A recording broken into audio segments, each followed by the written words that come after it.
নমস্কাৰ সৰকাৰ কাৰ অনুষ্ঠানলৈ আপোনালোকক স্বাগতম জনাইছো আজি সমগ্ৰ নিৰ্বাচন মুখৰ অসমৰ এটা গুৰুত্বপূৰ্ণ দিন আজি সমগ্ৰ অসম জুৰি বিশেষকৈ ভাৰতীয় জনতা পাৰ্টিৰ মুখ্যমন্ত্ৰী ডক্টৰ হিমন্ত বিশ্ব শৰ্মাৰ পৰা আৰম্ভ কৰি বিভিন্ন সমষ্টিত নেতাসকলে যিসকলে টিকেট লাভ কৰিলে ভাৰতীয় জনতা পাৰ্টি তেওঁলোকে আজি নমিনেশ্যন দিলে মনোনয়ন পত্ৰ দাখিল কৰিলে আজিৰ দিনটোৰ উল্লেখনীয় গুৰুত্বপূৰ্ণ ৰাজনৈতিক দৃশ্যপট বা ৰাজনৈতিক পৰিঘটনাৰ কথা যদি আমি কওঁ তেতিয়া হলে আজি মুখ্যমন্ত্ৰী ডক্টৰ হিমন্ত বিশ্ব শৰ্মাৰ পৰা পীযুষ হাজৰিকাৰ পৰা যিসকল ৰঞ্জিত দাসৰ পৰা মনোৰঞ্জন তালুকদাৰৰ পৰা বহুজনে মনোনয়ন পত্ৰ দাখিল কৰিলে আৰু মনোনয়ন পত্ৰ দাখিলৰ সময়ত সকলোৱে নিজৰ শক্তি প্ৰদৰ্শনৰ আন এক আহিলা হিচাপে এক বৃহৎ সংখ্যক সমৰ্থকক লগত লৈ মনোনয়ন পত্ৰ দাখিল কৰিবলৈ আগবাঢ়িল উজনিৰ পৰা উত্তৰ অসমৰ পৰা নামনি অসমৰ পৰা মধ্য অসমৰ পৰা সকলোতে আজি মনোনয়ন পত্ৰ দাখিল কৰাৰ এক নিৰ্বাচনৰ পূৰ্বে আন এক গভীৰ গণ অভ্যুত্থান হে যেন হল আজি খানাপাৰাৰ পৰা আয়ুক্ত হেঙেৰাবাৰীত থকা আয়ুক্তৰ কাৰ্যালয়লৈকে বৃহৎ সংখ্যক সমৰ্থকৰ দল লৈ মুখ্যমন্ত্ৰী ডক্টৰ হিমন্ত বিশ্ব শৰ্মাই মনোনয়ন পত্ৰ দাখিল কৰিলে আৰু এই মনোনয়ন পত্ৰ দাখিল কৰি আৰু এটা টাৰ্মৰ বাবে অসমক নেতৃত্ব দিবলৈ সাজু হল মুখ্যমন্ত্ৰী ডক্টৰ হিমন্ত বিশ্ব শৰ্মা জাগিৰোডত মনোনয়ন পত্ৰ দাখিল কৰিলে পীযুষ হাজৰিকাই তেনেকৈ ৰঙানদীত ঋষিৰাজ হাজৰিকা বিভিন্নজনে বিভিন্ন স্থানত মনোনয়ন পত্ৰ দাখিল কৰিলে মনোনয়ন পত্ৰ দাখিল আন এক শক্তি প্ৰদৰ্শনৰো আন এক অন্য এখন মঞ্চ এই শাসকীয় দলৰ এই দৃশ্যপট বাদ দি যদি আজিৰ দিনটোৰ আন কিছু ৰাজনৈতিক পৰিঘটনাৰ কথা কওঁ তেতিয়াহলে কংগ্ৰেছ আৰু ৰাইজৰ দলৰ মাজৰ মিত্ৰতা সম্পূৰ্ণ হোৱা পিছতো সম্পূৰ্ণ দলৰ ভিতৰত বিদ্ৰোহ বিক্ষোভ আৰু বিসম্বাদ অব্যাহত থাকিল বিভিন্ন স্থানত বিধানসভা সংঘাতত সম্পূৰ্ণৰূপে কংগ্ৰেছ বিধ্বস্ত হোৱাৰ পথত দলগাঁও সমষ্টিত কংগ্ৰেছৰ মহাবিস্ফোৰণ অব্যাহত থাকিল ৰাজীৱ ভৱনত উত্তাল প্ৰতিবাদ আমি দেখিলো জ্বলাই দিয়া হল দলীয় নেতাৰ ফটো 3 কোটি টকাৰ বিনিময়ত ৰাইজৰ দলক দলগাঁও সমষ্টি এৰি দিয়া বুলি বিস্ফোৰক অভিযোগ তুলিছে কংগ্ৰেছৰ তৃণমূল কৰ্মীয়ে গৌৰৱ গগৈৰ বিৰুদ্ধে ক্ষোভত পাতি পৰিছে দলগাঁৱৰ কৰ্মীসকল আৰু কংগ্ৰেছ দলে টিকেটৰ পৰা বঞ্চিত কৰা আইনুল হকক নিৰ্দলীয় প্ৰাৰ্থী হিচাপেও প্ৰক্ষেপ কৰিলে ৰাজীৱ ভৱনৰ প্ৰতিবাদৰ পিছতে বিশাল সমদল লৈ তেওঁলোকে সমৰ্থকৰ সমদল কৰিলে ক্ষুভিত কংগ্ৰেছ কৰ্মী মুঠৰ ওপৰত দলগাঁও সম্পূৰ্ণৰূপে বিক্ষোভ বিদ্ৰোহ বিসম্বাদত উত্তাল হৈ থাকিল ইফালে মৰিয়নিটো হু ইজ গৌৰৱ গগৈ ধ্বনিৰে কংগ্ৰেছ কৰ্মীয়ে উত্তাল প্ৰতিবাদ সাব্যস্ত কৰিলে আৰু ধনৰ লেনদেনৰ বিনিময়ত মৰিয়নিৰ টিকেট ৰাইজৰ দলক বিক্ৰী কৰাৰ অভিযোগ তুলিলে দলৰ তৃণমূল কৰ্মীয়ে দেৱব্ৰত শইকীয়াকো আজি দলীয় কৰ্মীয়ে তুলা ধুনা দিলে তেওঁলোকৰ নিজৰ বিভিন্ন প্ৰতিবাদী কাৰ্যসূচীৰ মাজেৰে গৌৰৱ গগৈ ৰকিবুল হুছেইন মুৰ্দাবাদ ধ্বনিৰে উত্তাল হৈ পৰিল গোসাইগাঁও প্ৰাৰ্থিত্ব কেন্দ্ৰিক সংঘাতৰ ভয়ংকৰ ৰূপ ক্ষুব্ধ সমৰ্থকে কংগ্ৰেছ কাৰ্যালয়তে তলা লগাই দিলে ফালি পেলালে বেনাৰ পোষ্টাৰ গোসাইগাঁৱৰ তুলসীবিল কংগ্ৰেছ কাৰ্যালয়ত উত্তপ্ত পৰিস্থিতিৰ সৃষ্টি হ'ল প্ৰতিটো সমষ্টিতে আছিল 12 গৰাকী প্ৰাৰ্থিত্ব প্ৰত্যাশী এই সমষ্টিটোত 11 গৰাকী প্ৰাৰ্থিত্বৰ পৰা বঞ্চিত প্ৰাৰ্থী আৰু সমৰ্থকে সাব্যস্ত কৰিলে প্ৰতিবাদ মুঠতে দুটা ভিন্ন দৃশ্য বিজেপি তথা এনডিএৰ বিভিন্ন প্ৰাৰ্থীসকলে নিজৰ জ্যেষ্ঠসকল বা উপাস্য দেৱতাক স্মৰণ কৰি মনোনয়ন পত্ৰ দাখিল কৰিবলৈ গ'ল আনহাতে কংগ্ৰেছ তথা বিৰোধী শিবিৰত এতিয়াও বিদ্ৰোহ বিক্ষোভ অব্যাহত থাকিল আৰু এইদৰে ক্ষোভত ফাটি পৰা তৃণমূল কংগ্ৰেছৰ ৰুখত পৰিছে এতিয়া কংগ্ৰেছ কৰ্মীসকল ৰাইজৰ দলৰ প্ৰতিবাদ ৰাইজৰ দলে কেৱল শিৱসাগৰ সমষ্টি ৰক্ষা কৰাৰ স্বাৰ্থতে পুনৰ মিত্ৰতাত নামিল বুলিও বিভিন্ন অভিযোগ তুলিলে কংগ্ৰেছ দলৰ কৰ্মীসকলে আজি এতিয়া আমি ৰাজ্যৰ বিভিন্ন প্ৰান্তলৈ যোৱাৰ চেষ্টা কৰিম যেহেতু এতিয়া মাজত মাত্ৰ এটা পক্ষেক আছে এই পক্ষেকৰ পাছতে আকৌ এখন নতুন চৰকাৰ হ'ব ৰাজ্যে নিজৰ গণমত সাব্যস্ত কৰিব ৰাইজে নিজৰ অধিকাৰ সাব্যস্ত কৰিব আজিৰ দিনটোলৈকে হৈ থকা ৰাজনৈতিক পৰিস্থিতিৰ পৰিপ্ৰেক্ষিতত তৃণমূল ৰাইজেনো আজি এই সমগ্ৰ ৰাজনৈতিক প্ৰেক্ষাপটক কেনেদৰে বিশ্লেষণ কৰিছে এই সমগ্ৰ কথা জানিবলৈ আমি যাব বিচাৰিছো সৰজমিন নিজৰ বিভিন্ন গ্ৰামাঞ্চল মফচলত অঞ্চলত থকা আমাৰ সতীৰ্থসকলৰ ওচৰলৈ এই মুহূৰ্তত টিভি স্ক্ৰীণত মই মোৰ তিনিজন সতীৰ্থক প্ৰত্যক্ষ কৰিছোঁ যোৰহাটৰ পৰা আমাৰ সৈতে আছে জ্যেষ্ঠ senior bureau chief Pradip Bora দৰঙৰ পৰা আমাৰ লগত আছে senior bureau chief Hemanta Barua আৰু বিশ্বনাথৰ পৰা আমাৰ সৈতে আছে senior bureau chief Hemanta Saikia এই তিনিওজনৰ পৰা আমি উত্তৰ অসম দৰং আৰু উজনি অসমৰ সামগ্ৰিক ৰাজনৈতিক পৰিস্থিতিৰ এটা সামগ্ৰিক বিশ্লেষণ আৰু ৰাইজৰ কিছু তথ্য জানিবলৈ চেষ্টা কৰিম প্ৰদীপ উজনি অসমৰ পৰা আহোঁ উজনি যোৰহাট এটা সকলোৰে লক্ষ্য থকা সকলোৰে দৃষ্টি নিবদ্ধ হৈ থকা এটা সমষ্টি অভাৰঅল আজিৰ দিনটোৰ ৰাজনৈতিক যি প্ৰেক্ষাপট বিৰোধীৰ গৌৰৱ গগৈ যদিও যোৰহাটৰ পৰা প্ৰাৰ্থিত্ব দিছে গৌৰৱ গগৈ আৰু হিতেন্দ্ৰনাথ গোস্বামীৰ মাজতেই হ'ব গতিকে উজনি আপোনাৰ দৃষ্টিত বৰ্তমানলৈকে হৈ থকা ৰাজনৈতিক যি কথা বতৰা ৰাজনৈতিক যি দৃশ্যপট সেই দৃশ্যপটত এই মুহূৰ্তত তৃণমূল পৰ্যায়ৰ ৰাইজে কি কয় কি বিচাৰে আৰু আপোনাৰ দৃষ্টিত কেনেকুৱা হৈছে যোৰহাট বা সামগ্ৰিক অসমৰ ৰাজনৈতিক দৃশ্যপট নিশ্চিতকৈ চাইমনিভিয়ে আজিৰ পৰা যেহেতু মনোনয়ন দাখিলৰ পৰ্ব আৰম্ভ হৈছে আৰু যোৰহাট জিলাত আজি 4টাকৈ বিধানসভা সমষ্টি আছে যোৰহাটত কেৱল আজি মৰিয়নি সমষ্টিৰ পৰা ৰাইজৰ দলৰ প্ৰাৰ্থী জ্ঞানশ্ৰী বৰাই নমিনেশ্যন তেওঁ দাখিল কৰে যোৰহাটৰ আয়ুক্ত কাৰ্যালয় ইয়াৰ বিপৰীতে কিন্তু অহা সোমবাৰে 23 তাৰিখে প্ৰায়খিনি প্ৰাৰ্থীয়ে মনোনয়ন পত্ৰ দাখিল কৰিব আৰু এই ক্ষেত্ৰত এটা উল্লেখনীয় দিশ হৈছে যিহেতু সোমবাৰে মনোনয়ন দাখিলৰ শেষ দিন এতিয়ালৈকে কিন্তু তিতাবৰ অসমৰ আন এটা অন্যতম গুৰুত্বপূৰ্ণ সমষ্টি চৰ্চিত সমষ্টি তিতাবৰত কিন্তু এতিয়ালৈকে কংগ্ৰেছ দলে প্ৰাৰ্থিত্ব ঘোষণা কৰা নাই গৌৰৱ গগৈয়ে যোৰহাটৰ পৰা প্ৰাৰ্থিত্ব আগবঢ়াইছে আৰু হিতেন্দ্ৰনাথ গোস্বামীৰ আৰু ইয়াৰ পৰা প্ৰাৰ্থী হিচাপে বিজেপিৰ মিত্ৰজোঁটৰ প্ৰাৰ্থী কিন্তু গৌৰৱ গগৈ এতিয়াও তিতাবৰৰ প্ৰাৰ্থিত্ব ঘোষণা কৰা নাই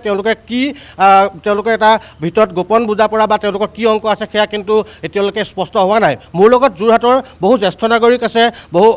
ভোটাৰ আছে তেওঁলোকৰ পৰা আমি জানিব বিচাৰিম সাম্প্ৰতিক ৰাজনৈতিক প্ৰেক্ষাপটৰ বিষয়ে জানিব বিচাৰিম মই প্ৰথমতে এজন জ্যেষ্ঠ নাগৰিক আছে মই আপোনাৰ পৰাই জানিব বিচাৰিম প্ৰথমতে আজি তাৰিখত অসমৰ যোৰহাটৰ উজনি অসমৰ ৰাজনৈতিক প্ৰেক্ষাপটত আপুনি কি দেখিছে কি হ'বলৈ গৈ আছে আৰু কেইদিনমানৰ পিছতেই আজি 1.5 মাহৰ পিছতে হয়তো আৰু এখন নতুন চৰকাৰ গঠন হ'ব কি দেখিছে আপুনি এজন ছিনিয়ৰ চিটিজেন আমাৰ ইয়াত বহুত উন্নয়ন হৈছে আগৰ 60 বছৰ আগৰ পৰাই ইমান আমি উন্নয়ন দেখা নাছিলোঁ কিন্তু আমাৰ ইয়াত ইমান উন্নয়ন হৈছে তাৰমানে ইয়াত 3খন 4খনকৈ ফ্লাইঅভাৰ হৈছে এতিয়া উদ্যান হৈছে এটা বিভিন্ন ধৰণৰ আমাৰ হৈছে আমাক লাগে কি প্ৰথম কথা হ'ল আমাক সুৰক্ষা লাগে স্বাস্থ্য লাগে শিক্ষা লাগে উন্নয়ন লাগে আমি এইকেইটাই বিচাৰোঁ আৰু কি লাগে আমাক আমিতো সকলোৱে নিজৰ নিজৰ কৰ্ম কৰি আমি চলিয়ে আছোঁ নাই জানো বাৰু কিন্তু আমাক সামগ্ৰিকভাৱে ৰাইজৰ কি উপকৃত হৈছে আমি সেইটোহে বিচাৰোঁ তাৰমানে উন্নয়ন আৰু বিকাশৰ স্বাৰ্থত আপোনালোকে আমি উন্নয়ন আৰু বিকাশৰ স্বাৰ্থতে আমি ভোট প্ৰদান কৰিম তাৰমানে তাৰ পৰা এটা কথা ইংগিত হয় যে বিগত সময়ছোৱাত যে উন্নয়ন আৰু বিকাশৰ ধাৰা সেই উন্নয়ন আৰু বিকাশৰ ধাৰা মই আপোনালোকৰ পৰা থিয় হৈ দিলে সুবিধা মই আপোনাৰ ওচৰলৈ আহিছোঁ কি দেখিছে সাম্প্ৰতিক ৰাজনৈতিক প্ৰেক্ষাপট অসমৰ যোৰহাটৰ উজনি অসম আচলতে পাব্লিক ৰিপ্ৰেজেণ্টেশ্যন এক্ট 1951 অনুসৰি বিধানসভা গঠন হয় আৰু যোৱা সময়ছোৱাত আচলতে বিৰোধী দলবিলাকে কি কৰে আপোনাৰ চৰকাৰে কি কাম কৰিছে তাক নিৰীক্ষণ কৰে কিন্তু যোৱা সময়ছোৱাত দেখিলোঁ যে বিৰোধী বুলিবলৈ একদম শূন্য বিৰোধীয়ে যেনেদৰে আমাৰ চৰকাৰখনৰ কামত চোকা নজৰ ৰাখিব লাগিছিলে সেইখনত তেওঁলোক বিফল হৈছে আৰু আজি আমি এটা কথা স্পষ্টভাৱে ক'ব পাৰোঁ যে তিতাবৰৰ নিচিনা জেগাত এতিয়ালৈকে বৰ্তমানলৈকে বিৰোধীয়ে কোনো প্ৰাৰ্থী থিয় কৰাব পৰা নাই ইয়াৰ এইটোৱে মূল কথা যে বিৰোধী আজি নিষ্পভ নিশকতীয়া আৰু নিশ্চয় ৰাইজ উন্নয়নৰ পক্ষত থাকিব ৰাইজে যোৱা সময়ছোৱাত এটকাও নিদিয়াকৈ চাকৰি পাইছে ৰাস্তা পাইছে বিজুলী পাইছে যোৰহাটত বিভিন্ন ফ্লাইঅভাৰ 4খনকৈ ফ্লাইঅভাৰ 3খনটো ইতিমধ্যে হ'ল এখন আৰু নিৰ্মাণ হৈ আছে আজি তাৰিখত যিহেতু মনোনয়ন দাখিল প্ৰক্ৰিয়া বিজেপিৰ মিত্ৰজোঁটৰ প্ৰাৰ্থীয়ে আৰম্ভ কৰিছে কিন্তু আজি তাৰিখত কিন্তু বিৰোধী বুলিবলৈ তেওঁলোকৰ মাজত সংঘাত অফিচ ভঙা ভঙি এনেকুৱাবিলাক দেখা গৈছে মৰিয়নিত আজি তীব্ৰ প্ৰতিবাদ দেখা গৈছে আচলতে বিৰোধী আমাৰ যিজন আমাৰ দেৱব্ৰত শইকীয়া ডাঙৰীয়া তেখেতে কালি এটা ভাইৰেল মই শুনিছোঁ যে কাৰ্যালয় জ্বলাই দিয়া কথা কিবা ওলাইছে কি সঁচা কি মিছা মই নাজানো কিন্তু আজি পৰ্যন্ত তিতাবৰ লেখীয়া যোৰহাটত তেওঁলোকে ছিট দিব পৰা নাই অসমৰ বিভিন্ন ক্ষেত্ৰত তেওঁলোকৰ তেনেকুৱা হৈছে গতিকে আজিৰ দিনত বিৰোধী একেবাৰে শক্তিহীন আৰু আচলতে যোৱা সময়ছোৱাত ভাৰতীয় জনতা পাৰ্টীৰ নেতৃত্বত চৰকাৰখনে যেনেদৰে উন্নয়নমূলক কাম কৰিলে সকলো ৰাইজে যি ভাৰতীয় জনতা পাৰ্টীৰ সপক্ষে আছে আৰু নিশ্চয় এইবাৰ পদুম ফুলিব ইয়াৰ বাহিৰে আপোনাৰ পৰা কেইটা জানিম প্ৰশ্নটো মই ৰিপিট নকৰোঁ কি দেখিছে সাম্প্ৰতিক ৰাজনৈতিক প্ৰেক্ষাপট মিত্ৰজোঁট বিৰোধী ৰাইজৰ দল কংগ্ৰেছ কি দেখিছে প্ৰথম কথাটো হ'ল যে আমাৰ অসমত এতিয়া কোনো বিৰোধী নাই আমাৰ অসমৰ ৰাইজে বৰ্তমান যি আপোনাৰ এতিয়া উন্নয়ন চলিছে উন্নয়নৰ পক্ষত যাব আৰু বিশেষকৈ মই ক'ব বিচাৰোঁ যোৰহাটীয়া এজন ভোটাৰ হিচাপে যে আমাৰ এতিয়া দেখিছোঁ যে 3বাৰকৈ আমাৰ তিতাবৰত এজন বিধায়ক থকা মুখ্যমন্ত্ৰীজন থকাৰ পিছতো আজি তাৰিখত তেওঁলোকে ব্যক্তিগত মুনাফাৰ কাৰণে এজন কংগ্ৰেছৰ পৰা আজিকালি টিকেট দিব পৰা নাই তাতে বুজা যায় সেইখিনি কথাই আৰু ব্যক্তিগতভাৱে মই ক'ব বিচাৰোঁ যে আজিৰ তাৰিখত আমাৰ যোৰহাটীয়া ৰাইজে এবাৰ কিন্তু আৱেগেৰে নহয় এবাৰ বিবেকেৰে ভোটদান কৰিব আগতে যথেষ্ট আৱেগ দেখুৱাইছিলে আমি পিছৰটো আমি যদি আপোনাৰ লোকসভা নিৰ্বাচন দেখিছিলোঁ তাত দেখা গৈছিলে যে আমাৰ নৱপ্ৰজন্মই আগতে আপোনাৰ আৱেগেৰে ভোটদান কৰিছে কিন্তু এবাৰ আৱেগেৰে নহয় এবাৰ বিবেকেৰে ভোটদান কৰিব আৰু সকলো ৰাইজে আমাৰ উন্নয়নৰ পক্ষতে আছে কি দেখিছে সাম্প্ৰতিক ৰাজনৈতিক প্ৰেক্ষাপট কি হ'বলৈ গৈ আছে আজি মনোনয়ন দাখিল আৰম্ভ হৈছে বিজেপি মিত্ৰজোঁটে কৰিছে ইয়াৰ বিপৰীতে কিন্তু বিৰোধী আজি দেখা গৈছে সংঘাত জৰ্জৰ আজি মৰিয়নি নিচিনা সমষ্টিত প্ৰতিবাদ কংগ্ৰেছৰ কাৰ্যালয় ভাঙিছে অসমৰ বিভিন্ন দলগাঁৱত প্ৰতিবাদ হৈছে বিভিন্ন জেগাত ভাইৰেল অডিঅ' ওলাইছে নাই গণতান্ত্ৰিক শাসন ব্যৱস্থাটোত বিৰোধীটো অতি প্ৰয়োজনীয় বস্তু কিন্তু আমি যোৱা সময়খিনিতো দেখিলোঁ যে বিৰোধী নিষ্পভ আৰু এইবাৰতো আৰু দেখিছোঁ যে বিৰোধীত যিকেইজন লিডাৰ আছিলে তেওঁলোকো অকণমান ইফালে গৈছেগৈ বিৰোধী নথকা গণতন্ত্ৰ সুস্থভাৱে ভাল জানো বিৰোধীটো গণতন্ত্ৰ লাগে কিন্তু আমি সুস্থ গণতান্ত্ৰিক ব্যৱস্থাত এটা শক্তিশালী বিৰোধী হৈছোঁ কিন্তু এইবাৰ আমি বিৰোধীটো দেখাই নাই এইবাৰ আমি চিন্তিত হৈছোঁ যে বিৰোধীটো নাথাকিলে শাসকীয় অসুবিধা হয় কিন্তু এইবাৰ বিৰোধী ভূমিকা লোৱা মানুহ আমি দেখা নাই আৰু আমি এইটোৱে দেখিছোঁ যে উন্নয়নৰ যিটো ধাৰাৰ কথা আপুনি কৈ আছে সেইটোত দেখিছোঁ যে আপুনি যদি পাহাৰ ভৈয়াম চায় এতিয়া যদি বৰাক ব্ৰহ্মপুত্ৰ চায় আৰু যদি আপুনি শদিয়াৰ পৰা ধুবুৰীলৈকে চায় ৰাস্তা ঘাট দলং নৰ্দমা শিক্ষা ব্যৱস্থাত শিক্ষানুষ্ঠান স্বাস্থ্য বিভাগত বিভিন্ন আছে এইবাৰ যোৰহাটত আকৌ কিবা আৱেগৰ খেল হ'ব নেকি লোকসভাত দাদা আমি বুজাব বিচাৰিছোঁ যে সুস্থ গণতন্ত্ৰত বিৰোধী অতিকৈ প্ৰয়োজন আৰু বিৰোধীত এতিয়া বিৰোধী বুলিবলৈ কোন আছে মই আজি তাৰিখলৈকে ভাবিয়ে পোৱা নাই যিহেতু তেখেতে 15 বছৰ যিজন মুখ্যমন্ত্ৰী শাসন কৰিলে তিতাবৰ সমষ্টিত তিতাবৰৰ পৰা আজি পৰ্যন্ত এজন তেখেতলোকে কেণ্ডিডেট ঘোষণা কৰিব পৰা নাই এই কেণ্ডিডেট কি কাৰণে ঘোষণা কৰিব পৰা নাই তেওঁলোকৰ ব্যক্তিগত কথা 23 তাৰিখেতো নমিনেশ্যনৰ লাষ্ট ডেট সেইটো কাৰণে আমি যোৰহাটবাসী ৰাইজে চাই আছোঁ গৌৰৱ গগৈ ডাঙৰীয়ানো তেখেতে বিৰোধী দলৰ সভাপতি হৈ কি কৰিব বিচাৰে অখিল গগৈৰ লগত তেওঁলোকে বুজা পৰা কৰি এখন বুজা পৰা হয়তো অখিল গগৈ শিৱসাগৰ পৰা জিকাব লাগে না বুজা পৰা হৈছে সেইটো তেওঁলোকৰ কি কাৰণে বুজা পৰা হৈছে আমি বুজি পোৱা নাই 5 ঘণ্টাকৈ সময়ত তেওঁলোকে বিৰোধী কি মেল মিটিং পাতিলে কিন্তু আমি বুজি পোৱা নাই কিন্তু আজি তাৰিখলৈকে তেওঁলোকক অনলি ফৰ তেখেতলোকৰ নিজৰ গাধী ৰক্ষাৰ স্বাৰ্থত তেখেতলোকে অখিল গগৈৰ লগত মিত্ৰতা কৰিছে অন্তিম পৰ্যায়ত কাইলৈ পৰহিলৈ আপোনাৰ নমিনেশ্যন লাষ্ট ডেট কি পৰ্যায়ত কেনেকৈ কৰিছে আমি নাজানো কিন্তু এইবাৰ আপোনালোকে নিশ্চিতভাৱে থাকক আমাৰ যুৱ প্ৰজন্ম হৈ পেলাই আমি ক'ব বিচাৰিছোঁ যুৱ প্ৰজন্ম সম্পূৰ্ণৰূপে এইবাৰ ডেভেলপমেণ্টৰ পক্ষত আছে আৰু ডেভেলপমেণ্ট বিচাৰিছে যিহেতু যিমানখিনি সুবিধা আমাৰ যুৱ প্ৰজন্মই পাইছে আপুনি লাইনত থাকক বহু সংখ্যক লোক আছে আপুনি লাইনত থাকিব আমি আহিবলৈ চেষ্টা কৰিম আপোনাৰ লগত আৰু বহু সংখ্যক লোক দেখিছোঁ আপুনি লাইনত থাকিব আমি আহিবলৈ চেষ্টা কৰিম মই একেবাৰে দৰঙলৈ যাব বিচাৰিম কাৰণ দলগাঁও আৰু দৰঙত আটাইতকৈ বেছি বিক্ষোভ বিদ্ৰোহ আৰু ক্ষুব্ধ প্ৰতিবাদ আমি দেখিছোঁ ৰাইজৰ দলৰ লগত মিত্ৰতা কৰাৰ কাৰণে কংগ্ৰেছীসকলে বিশেষকৈ বিসম্বাদ সম্পূৰ্ণৰূপে কংগ্ৰেছক বিধ্বস্ত কৰি পেলোৱাৰ দৰে হৈছে মহাবিস্ফোৰণ ঘটিছে ৰাজীৱ ভৱনত উত্তাল প্ৰতিবাদ হৈছে জ্বলাই দিয়া হৈছে নেতাৰ ফটো 3 কোটি টকাৰ বিনিময়ত ৰাইজৰ দলক এৰি দিয়াৰ কথা হৈছে হেমন্ত সামগ্ৰিকভাৱে দৰঙৰ নিৰ্বাচনী প্ৰেক্ষাপট কেনেকুৱা আৰু দলগাঁৱত যি এক বিক্ষোভ বিদ্ৰোহ হৈছে তাৰ পৰা ৰাইজৰ দলৰ প্ৰতিনিধিগৰাকীয়ে কংগ্ৰেছী তৃণমূল কৰ্মীসকলৰ সহযোগ অবিহনে নিৰ্বাচনত কিমান দূৰ সাফল্য লাভ কৰিব তৃণমূল যিসকল আছে আপোনাৰ লগত ৰাইজে কি কয় হয় ছাৰ আমাৰ দৰং জিলাত এইবাৰ 3টা সমষ্টি পৰিছে চিপাঝাৰ মঙলদৈ আৰু দলগাঁও আৰু এই বিশেষ কৰি মঙলদৈ আৰু দলগাঁৱত কংগ্ৰেছৰ প্ৰাৰ্থীক লৈ যথেষ্ট প্ৰতিবাদ দেখা গৈছে দলগাঁৱত ৰাজীৱ ভৱনত যিসমূহ নেতাৰ ফটো আছিলে সেইসমূহ উলিয়াই আনি জ্বলাই দিয়া হৈছে গতিকে তাত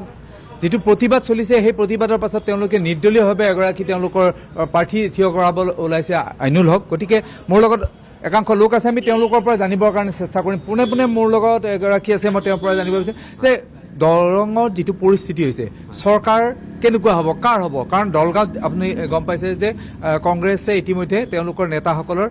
ফটো জ্বলাই দিছে হয় নিশ্চয়কৈ চাওক অসমবাসীৰ ৰাইজে বৰ্তমান সময়ত গম পাইছে আগন্তুক সময়ত কাৰ চৰকাৰ হ'ব আৰু মাননীয় হিমন্ত বিশ্ব শৰ্মাৰ নেতৃত্বত অসমত এখন শক্তিশালী চৰকাৰ গঠন হ'ব আৰু কংগ্ৰেছৰ দলটো আমি দৰঙত যিটো আমি পৰিৱেশ দেখিছোঁ একেবাৰে এটা বিশৃংখল ৰূপ তেওঁলোকৰ মাজত যি এটা দল বা এটা সংগঠনৰ যিখিনি অনুশাসন থাকিব লাগে বা দল আৰু এটা সংগঠনত যিখিনি ভাতৃত্ববোধ থাকিব লাগে বা সংগঠন বুলি যে এটা শব্দ আছে সংগঠনৰ তেওঁলোকৰ একোৱেই নাই বৰ্তমান মঙলদৈ সমষ্টিত যাক প্ৰাৰ্থিত্ব দিছে বা দলগাঁৱৰ যিটো শেহতীয়া ঘটনা এই কথাসমূহে তেওঁলোক যে এটা বিশৃংখল দল আৰু তেওঁলোক যে ৰাইজৰ লগত নাই ৰাইজৰ পৰা যে তেওঁলোক বিচ্ছিন্ন সেই কথাটোৱে প্ৰতীয়মান হৈছে আৰু দৰঙত বিশেষকৈ চিপাঝাৰ আৰু মঙলদৈত বিজেপিয়ে এইবাৰ ৰেকৰ্ড সংখ্যক ভোটত জিকিব আৰু যদি দলগাঁৱতো বিজেপিয়ে প্ৰাৰ্থী দিয়ে তাতো বিজেপি দলে ভোট পাবলৈ সক্ষম হ'ব বুলি আমি অনুমান কৰিব পাৰোঁ কি দেখা পাইছে এইবাৰ চৰকাৰ কেনেকুৱা হ'ব কি দেখা পাইছে সামগ্ৰিক প্ৰেক্ষাপটত আমি ভাবিছোঁ যে যিখন চৰকাৰ চলাই আছিলে এওঁলোকৰে অহা চান্সটো আছে কাৰণ বিভিন্ন বিৰোধীসকলে তেওঁলোকৰ স্থিতিটো খুব এটা মজবুত নহয় সবল নহয় তেখেতৰ নিজৰ ভিতৰতে খুব যেন চিটৰ খুববোৰ ফুটি উঠিছে দল ত্যাগ কৰিছে এইটো এটা বিৰোধী হিচাপে আমি বিচাৰোঁ যে এটা পৰিস্থিতি এটা লওক বা স্থিতি এটা লওক কিন্তু তেওঁলোকে ল'ব পৰা নাই সেই হিচাপে আমি যিটো আমাৰ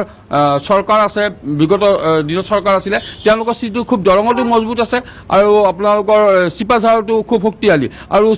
দলগাঁও যিটো এটা হেৰি হৈ আছে বিৰোধী স্থিতি একেবাৰে আপুনি নাই বুলি ক'ব পাৰে সেই ক্ষেত্ৰতো হয়তো আমাৰ শাসক দলে এই সুবিধাটো ল'ব পাৰে আৰু যিহেতু প্ৰাৰ্থীৰ ওপৰত নিৰ্ভৰ কৰে প্ৰাৰ্থীজন যদি ভাল হয় তেতিয়াহ'লে জনপ্ৰিয় হয় আৰু ৰাইজৰ মাজত এটা তেখেতৰ ভাৱমূৰ্তি নিকা হয় তেতিয়া তেওঁলোকে অনায়াসে এইবাৰ এই প্ৰাৰ্থীবোৰে জিকিব দলগাঁও সমষ্টি দেখা হৈছে ৰাইজৰ দলৰ টিকেট দিয়াৰ লগে লগে এক হুলস্থুলীয়া পৰিৱেশ কি ক'ব আপোনালোকে চৰকাৰ কেনেকুৱা প্ৰথম কথা হ'ল কি গোটেই টিকেটৰ যিটো আমি এতিয়ালৈ যিখিনি সন্মুখলৈ আহিছে তাত আমি দেখা পাইছোঁ যে আকৌ চৰকাৰ আগৰ চৰকাৰখনে তেওঁলোকৰ চিট আৰু সম্ভৱ বঢ়াৰ চেষ্টাৰে তেওঁলোকে অৱতীৰ্ণ হৈছে আৰু কংগ্ৰেছে ভুল নীতি অৱলম্বন কৰাৰ ফলত আমাৰ মঙলদৈ সমষ্টিৰ বিশেষকৈ কৈছোঁ প্ৰাৰ্থী ভুল হৈছে আৰু বিজেপিৰ ক্ষেত্ৰত এইটো এক কাৰ্যকৰ্তাক দি যি সঠিক সিদ্ধান্ত ল'লে এইটো দিলীপ শইকীয়া ডাঙৰীয়াৰ এক দক্ষতা বুলি ক'ব লাগিব কাৰণ কিয় তেওঁ নিজৰ সমষ্টিটো মানে মঙলদৈ লোকসভা সমষ্টি দৰং মঙলদৈ এই কথাটোত তাৰমানে তেওঁ নিজৰ যিখিনি কৰ্মকৰ্তা বা কাৰ্যকৰ্তা সেইখিনি লৈ পেলাই তেওঁৰ চিলেকশ্যনটো ভাল বুলি মই মোৰ নিজৰ অনুভৱ কৰিছোঁ উন্নয়ন ঠিকে আছে কেনেকুৱা ভাবিছে চৰকাৰ কাৰ হ'ব চৰকাৰটো বিজেপিৰ নিশ্চয় হ'ব আৰু মঙলদৈ সমষ্টিৰ কথা ক'বলৈ গ'লে মঙলদৈ সমষ্টিত মাননীয় নীলিমা দেৱীয়ে টিকেট লাভ কৰিছে গতিকে তেখেতে বহুত সংখ্যক ভোটত জিকাটো প্ৰায় চিয়'ৰ কাৰণ যিহেতু বিগত লোকসভা সমষ্টিত মঙলদৈত প্ৰায় 30,000ত বিজেপিৰ লিড আছিল যদি মানে বিধানসভালৈ কনভাৰ্ট কৰা যায় গতিকে এইবাৰ মোৰ দেন 30,000ত বিজেপি জিকাটো একদম চিয়'ৰ দলগাঁৱৰ যিটো পৰিস্থিতি সেই পৰিস্থিতিক লৈ আপুনি কি ক'ব যে কংগ্ৰেছত মঙলদৈ প্ৰতিবাদ হৈছে মঙলদৈ পদত্যাগ হৈছে দলগাঁৱত চূড়ান্ত পৰ্যায় পালেগৈ কি ক'ব দলগাঁৱত এতিয়া যিটো কংগ্ৰেছৰ অৱস্থা মানে এটা সংগঠিত দলেই নহয় এতিয়া কংগ্ৰেছ আজি সেনেকুৱা ধৰণে হৈছে সমগ্ৰ অসমতে হৈছে অকল দলগাঁৱে নহয় আৰু মঙলদৈতো কংগ্ৰেছৰ বিষয়ববীয়াসকলে পদত্যাগ কৰি কৰি আজি কংগ্ৰেছ শূন্য হৈছে অকল প্ৰাৰ্থীগৰাকীয়ে আশা কৰি কিছু সংখ্যালঘু ভোটাৰক আশা কৰি মানে আমাৰ ইলেকশ্যন পাৰ কৰিব লাগিব সেনেকুৱা এটা অৱস্থা দলগাঁৱত কংগ্ৰেছৰ আৰু বেয়া হ'ব যিগৰাকী সম্ভাৱ্য প্ৰাৰ্থী আছে তেখেতে নিৰ্দলীয় খেলিছে ৰাইজৰ দলে তাতে আহিব UDF থাকিব মুঠতে নিশ্চিন্ন কংগ্ৰেছ দল নিশ্চিন্ন হৈছে আৰু আমাৰ বিজেপি দলৰ পৰাও তাতে প্ৰাৰ্থী দিয়াৰ কুচকাৱাজ চলি আছে আৰু তাতে দিলে এইবাৰ ৰেকৰ্ড সংখ্যক ভোট পাব এই দলগাঁৱতো বিজেপিয়ে আৰু কংগ্ৰেছৰ লোক আছে মই আপোনাৰ পৰা জানিব বিচাৰিম যে উন্নয়ন কেনেকুৱা দেখিছে চৰকাৰ কাৰ হ'ব বুলি আপোনালোকে ভাবে কিন্তু বৰ্তমান সময়ত যিটো পৰিস্থিতি সাপেক্ষে উন্নয়নটো মঙলদৈত যথেষ্ট হৈছে স্কিল ইউনিভাৰ্চিটিৰ পৰা আদি কৰি মেডিকেলৰ পৰা আদি কৰি গতিকে মঙলদৈত বিজেপি চৰকাৰ হোৱাটো নিশ্চিত আৰু আমাৰ যিটো মানে বৰ্তমান প্ৰাৰ্থীগৰাকী মহিলা তেখেতে বহুত আগৰ পৰা লাগি আছিলে বহুত পুৰণি কাৰ্যকৰ্তা গতিকে মঙলদৈত নীলিমা দেৱী জিকাটো প্ৰায় 100% চিয়'ৰ কেনেকুৱা আশা দেখিছে মঙলদৈত আমাৰ নীলিমা বাইদেউ দেৱীয়ে বিপুল সংখ্যক ভোটত জয়ী হ'ব এইটো 200% নিশ্চিত আৰু আমাৰ বিশেষকৈ মঙলদৈৰ যিখিনি আগতে উন্নয়ন হৈছে বিজেপি চৰকাৰৰ দিনত মাননীয় মুখ্যমন্ত্ৰী হিমন্ত বিশ্ব ডাঙৰীয়াৰ দিনত সেই উন্নয়ন দেখা পাই সেই উন্নয়নৰ ধাৰা আৰু তীব্ৰ গতিত আগবাঢ়িব আৰু আপোনালোকৰ চেনেলৰ মাধ্যমেৰে আমি মাননীয় মুখ্যমন্ত্ৰীদেৱ আমাৰ ৰাজ্যিক সভাপতি দিলীপ ডাঙৰীয়াক ধন্যবাদ জনাইছোঁ আমাৰ হেমন্ত বৰুৱা মই আপোনাক ধন্যবাদ জনাইছোঁ দৰঙৰ তিনিটা কাৰণ কি সংখ্যালঘু ভোটখিনি তেওঁলোকৰ মাজতে ভাগ হ'ব তাৰ মাজতে কিন্তু বিজেপি জিকাটো সম্ভৱ হৈ গৈছে মই এইখিনি ক'লোঁ হয় ছাৰ হেমন্ত বৰুৱা, হয় আপুনি তিনিটা সমষ্টিৰ এক সামগ্ৰিক বিশ্লেষণ দাঙি ধৰিলে দলগাঁও মঙলদৈ চিপাঝাৰ এই গোটেইকেইটা সমষ্টিৰ ভিতৰত সকলোতে এটা কথা কংগ্ৰেছ আৰু বিৰোধীৰ যি ভোট বিভাজন হোৱাৰ যি সম্ভাৱনা তেওঁলোকৰ নিজৰ মাজৰ সংঘাত কণ্ডল আৰু একত্ৰিত হৈ যুঁজিব নোৱাৰাৰ বাবে ৰাইজৰ কংগ্ৰেছৰ প্ৰাৰ্থীগৰাকী নিৰ্দলীয় হৈ হ'ব তাত তদুপৰি তাত AIUDFেও প্ৰাৰ্থিত্ব দিব দলগাঁৱৰ কথা কৈছোঁ তো এই সমগ্ৰ প্ৰেক্ষাপটত কিন্তু বিৰোধী পাই বিধ্বস্ত এই মুহূৰ্তলৈকে আৰু মাত্ৰ দুদিন আছে নমিনেশ্যনৰ লাষ্ট ডেট হ'বলৈ এতিয়ালৈকে কোনো ধৰণৰ নিশ্চিত সিদ্ধান্ত হোৱা নাই এনে পৰিপ্ৰেক্ষিতত উন্নয়ন আৰু বিকাশৰ যি মূল মন্ত্ৰ সেয়াই ৰাইজৰ মনত ক্ৰিয়া কৰিছে যেন আপোনাৰ কথাৰ পৰা অনুভৱ হয় ধন্যবাদ জনাইছোঁ বিশ্বনাথলৈ গৈছোঁ হেমন্ত আছে আমাৰ সৈতে হেমন্ত শইকীয়া উত্তৰ অসমত ইতিমধ্যে বিজেপিয়ে গোটেইকেইটা সিটতে ইতিমধ্যে তেওঁলোকৰ প্ৰাৰ্থী প্ৰক্ষেপ কৰিছে কোনোটো সিটতে প্ৰাৰ্থী দিবলৈ বাকি নাই গতিকে উত্তৰ অসমৰ এই গোটেই চিচি বৰগাঁও বাদ দি সেই সমগ্ৰ বেলটোত যিখিনি লোকক প্ৰাৰ্থিত্ব প্ৰদান কৰা হ'ল যথেষ্ট বিশ্বনাথৰ বৰঠাকুৰক বাদ দি বাকি সকলোতে যথেষ্ট কোনো ধৰণৰ সিটিং MLA বঞ্চিত কৰা হোৱা নাই বা তেনে ধৰণৰ শাসকীয় দলৰ মাজত নৰ্মেল প্ৰচিডিউৰত কোনোবাই যদি মনোনয়ন পত্ৰ দাখিল কৰিছে কোনোবাই শান্তিপূৰ্ণভাৱে ৰাইজৰ ওচৰলৈ গৈ আছে বিৰোধীৰ এতিয়া তাত কেনেকুৱা ভূমিকা হৈ আছে বিৰোধী আৰু তাত সেই গোটেই সামগ্ৰিক উত্তৰ অসমৰ সেই বেল্ট বিশ্বনাথ সমষ্টি নদুৱাৰ সমষ্টি এই সমষ্টিকেইটাৰ সামগ্ৰিক বিশ্লেষণ আপোনাৰ লগত থকা লোকসকলে কেনেদৰে কৰিব বিচাৰে বিহালী আছে হয় হয় ছায়া যে আজিৰ দিনটোত যদি চোৱা হয় যে এতিয়ালৈকে যি আমাৰ বিশ্বনাথ জিলা সেই বিশ্বনাথ জিলাৰ বিশ্বনাথ বিধানসভা সমষ্টি যিটো অতি গুৰুত্বপূৰ্ণ বিধানসভা সমষ্টি সেই বিধানসভা সমষ্টিটোৱে কংগ্ৰেছ দলে এতিয়ালৈকে তেওঁলোকৰ কোনো প্ৰাৰ্থী ঘোষণা কৰা নাই তাৰ পৰিৱৰ্তে দেখা গৈছে যে বিজেপি দলে পল্লৱ লোচন দাসক বিশ্বনাথত প্ৰাৰ্থী হিচাপে প্ৰক্ষেপ কৰিছে আৰু পল্লৱ লোচন দাসে ইতিমধ্যে তেওঁ প্ৰচাৰ কাৰ্যও আৰম্ভ কৰিছে ঠিক সেইদৰে যদি কোৱা হয় গহপুৰ সমষ্টিটো দেখা গৈছে যে বিজেপিৰ যিগৰাকী প্ৰাৰ্থী উৎপল বৰা যথেষ্টখিনি আগবাঢ়ি আছে আৰু ইতিমধ্যে আপুনি কয় নদুৱাৰ সমষ্টিৰ কথাও যদি কোৱা হয় যে নদুৱাৰ সমষ্টিত দেখা গৈছে আজি হাজাৰ লোকক লগত লৈ তেজপুৰত বিধায়ক পদ্ম হাজৰিকাই তেওঁ আজি মনোনয়ন পত্ৰ দাখিল কৰিছে আৰু ইয়াৰ বিপৰীতে বিহালী বিধানসভা সমষ্টি সেই বিহালী বিধানসভা সমষ্টিত দেখা গৈছে যে বিজেপি দলৰ প্ৰাৰ্থী মুনীন্দ্ৰ দাসে আজি তেওঁ হাজাৰ যি সমৰ্থকক লৈ তেওঁ মনোনয়ন পত্ৰ দাখিল কৰিছে কিন্তু তাৰ বিপৰীতে দেখা গৈছে যে এই যিটো বিহালী বিধানসভা সমষ্টি এই বিহালী বিধানসভা সমষ্টিটোক কংগ্ৰেছ দলে প্ৰাৰ্থী ইয়াত প্ৰক্ষেপ কৰা নাই তেওঁলোকে CPIML দলক তেওঁলোকে প্ৰাৰ্থিত্ব দিছে আৰু বিগত বিধানসভা নিৰ্বাচন যি আচলতে উপনিৰ্বাচন সেই উপনিৰ্বাচনত দেখা গৈছিল যে CPIML দলে ইয়াত আচলতে বহু কম ভোট নগণ্য সংখ্যক তেওঁলোকে আচলতে কেইহাজাৰমান ভোটহে তেওঁলোকে লাভ কৰিবলৈ সক্ষম হৈছিল মই এই সমষ্টিক এটা কথা পাতিবলৈ ইয়াতে কেইবাজনো লোক আছে তেওঁলোকৰ ওচৰলৈ যাম মই প্ৰথমতে আপোনালোকক দেখুৱাইছোঁ যে এজন হৈছে মুনীন্দ্ৰ দাস আৰু মুনীন্দ্ৰ দাস হৈছে বিহালী বিধানসভা সমষ্টিৰ বিজেপি দলৰ প্ৰাৰ্থী আৰু এটা অতি সাধাৰণ ঘৰৰ এজন যুৱক আৰু সেই মুনীন্দ্ৰ দাসে আজি হাজাৰ সমৰ্থকক লৈ তেওঁ মনোনয়ন পত্ৰ দাখিল কৰিছে মই প্ৰথমতে আপোনাক শুভেচ্ছা জ্ঞাপন কৰিছোঁ ধন্যবাদ হয় আপুনি এজন সাধাৰণ ঘৰৰ ল'ৰা এটা সাধাৰণ বিজেপিৰ কৰ্মকৰ্তা আপুনি আজি বিজেপি দলৰ টিকেট লাভ কৰিবলৈ সক্ষম হৈছে কেনেকুৱা অনুভৱ মই অনুভৱ আপোনালোকৰ শব্দৰে মই প্ৰকাশ কৰিব নোৱাৰোঁ আজি সাধাৰণ ঘৰৰ ল'ৰা আৰু সাধাৰণ ভাৰতীয় জনতা পাৰ্টীৰ মই সাধাৰণ কাৰ্যকৰ্তা আজি যে সাধাৰণ কাৰ্যকৰ্তাক যে প্ৰাৰ্থিত্ব প্ৰদান পাবলৈ যে সক্ষম হয় একমাত্ৰ ভাৰতীয় জনতা পাৰ্টী দলেহে সাধাৰণ ঘৰৰ কাৰ্যকৰ্তা প্ৰাৰ্থী নিৰ্বাচিত দলে টিকেট দিয়ে আজি প্ৰমাণ হ'ল আজি মোক টিকেট দিয়াৰ ক্ষেত্ৰত গোটেই অসমত হয়তো মই সাধাৰণ ঘৰৰ ব্যক্তিৰ নিচিনা মই নিজে অনুভৱ কৰিছোঁ তাৰ বাবে মই প্ৰধানমন্ত্ৰীৰ নৰেন্দ্ৰ মোদী ডাঙৰীয়াক আন্তৰিক ধন্যবাদ জ্ঞাপন কৰিছোঁ লগতে আমাৰ ৰাষ্ট্ৰীয় সভাপতি নীতিন নবীন ডাঙৰীয়াক আন্তৰিক ধন্যবাদ জ্ঞাপন কৰিছোঁ আমাৰ অসমৰ যশস্বী মুখ্যমন্ত্ৰী ডক্টৰ হিমন্ত বিশ্ব শৰ্মাক আন্তৰিকতাৰে ধন্যবাদ জ্ঞাপন কৰিছোঁ আমাৰ মাননীয় ৰাজ্যিক সভাপতি দিলীপ শইকীয়াদেৱকো আন্তৰিক ধন্যবাদ জ্ঞাপন কৰিছোঁ আজি সঁচাকৈ মই আনন্দিত হৈছোঁ যে আজি সাধাৰণ ঘৰৰ সাধাৰণ কাৰ্যকৰ্তাক আজি দলীয় প্ৰাৰ্থিত্ব প্ৰদান কৰিছে আৰু আপোনালোকক আজি দেখা পাইছে আজি মই হাজাৰ মানুহ কাৰ্যকৰ্তা বা শুভাকাংক্ষী লৈ মই আজি মনোনয়ন পত্ৰ দাখিল কৰিছোঁ। আপোনাৰ ইয়াত দেখা হয়, গৈছে যে হেমন্ত। কংগ্ৰেছে ইয়াত প্ৰাৰ্থী দিয়া নাই, তেওঁলোকে মিত্ৰ দলৰ CPI-ML দলৰ প্ৰাৰ্থী দিছে। হয়, আজি ইয়াত কংগ্ৰেছে প্ৰাৰ্থিত্ব দিব পৰা নাই, কাৰণ তেখেতসকলে হয়তো ইয়াত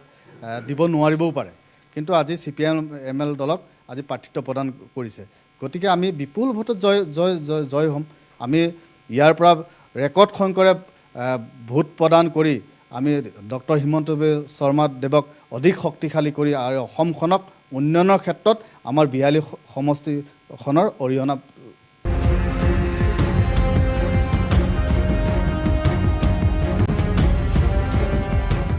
মুনীন্দ্ৰ দাসে এইবাৰ বিহালী সমষ্টিৰ পৰা টিকট লাভ কৰিছে। বিহালী সমষ্টিত বিগত সময়ৰ যিটো নিৰ্বাচনী সমীক্ষা, ইতিমধ্যে তাৰ পৰা বহু ভাল ভাল প্ৰাৰ্থীয়ে অসম বিধানসভাক প্ৰতিনিধিত্ব কৰিছে। এতিয়া বৰ্তমানৰ সাংসদগৰাকীও এটা সময়ত বিহালীক প্ৰতিনিধিত্ব কৰিছিল। তাৰ পৰৱৰ্তী সময়ত ৰঞ্জিত দত্ত ইতিমধ্যে আজি মনোনয়নত তেখেতকো দেখা গৈছে। এতিয়া কথা হ'ল যে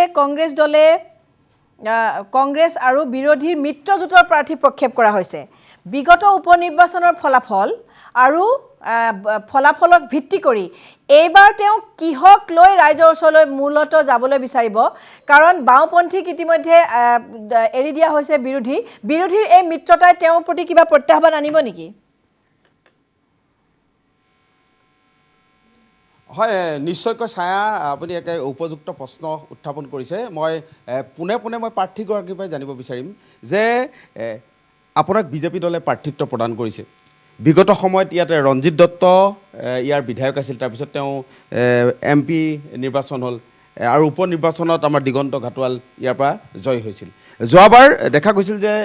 যি আচলতে উপ নিৰ্বাচনত কংগ্ৰেছ দলেও প্ৰাৰ্থী প্ৰক্ষেপ কৰিছিলে আৰু CPI-MLও সুকীয়াকৈ তেওঁলোকে প্ৰাৰ্থী প্ৰক্ষেপ কৰিছিল আৰু বিহালীৰ কাৰণেই মিত্ৰজোঁটৰ মিত্ৰতা হোৱা নাছিল। এইবাৰ বিগত নিৰ্বাচনৰ যদি আপুনি অংকবিলাক চায়, তেতিয়াহ'লে আপুনি কি ভাবে যে কংগ্ৰেছে যি আচলতে বিৰোধী মিত্ৰ দলৰ উমৈহতীয়া প্ৰাৰ্থী CPI-MLে কেনেধৰণে তেওঁলোকে আচলতে কিমান ভোট পাব বা আপুনি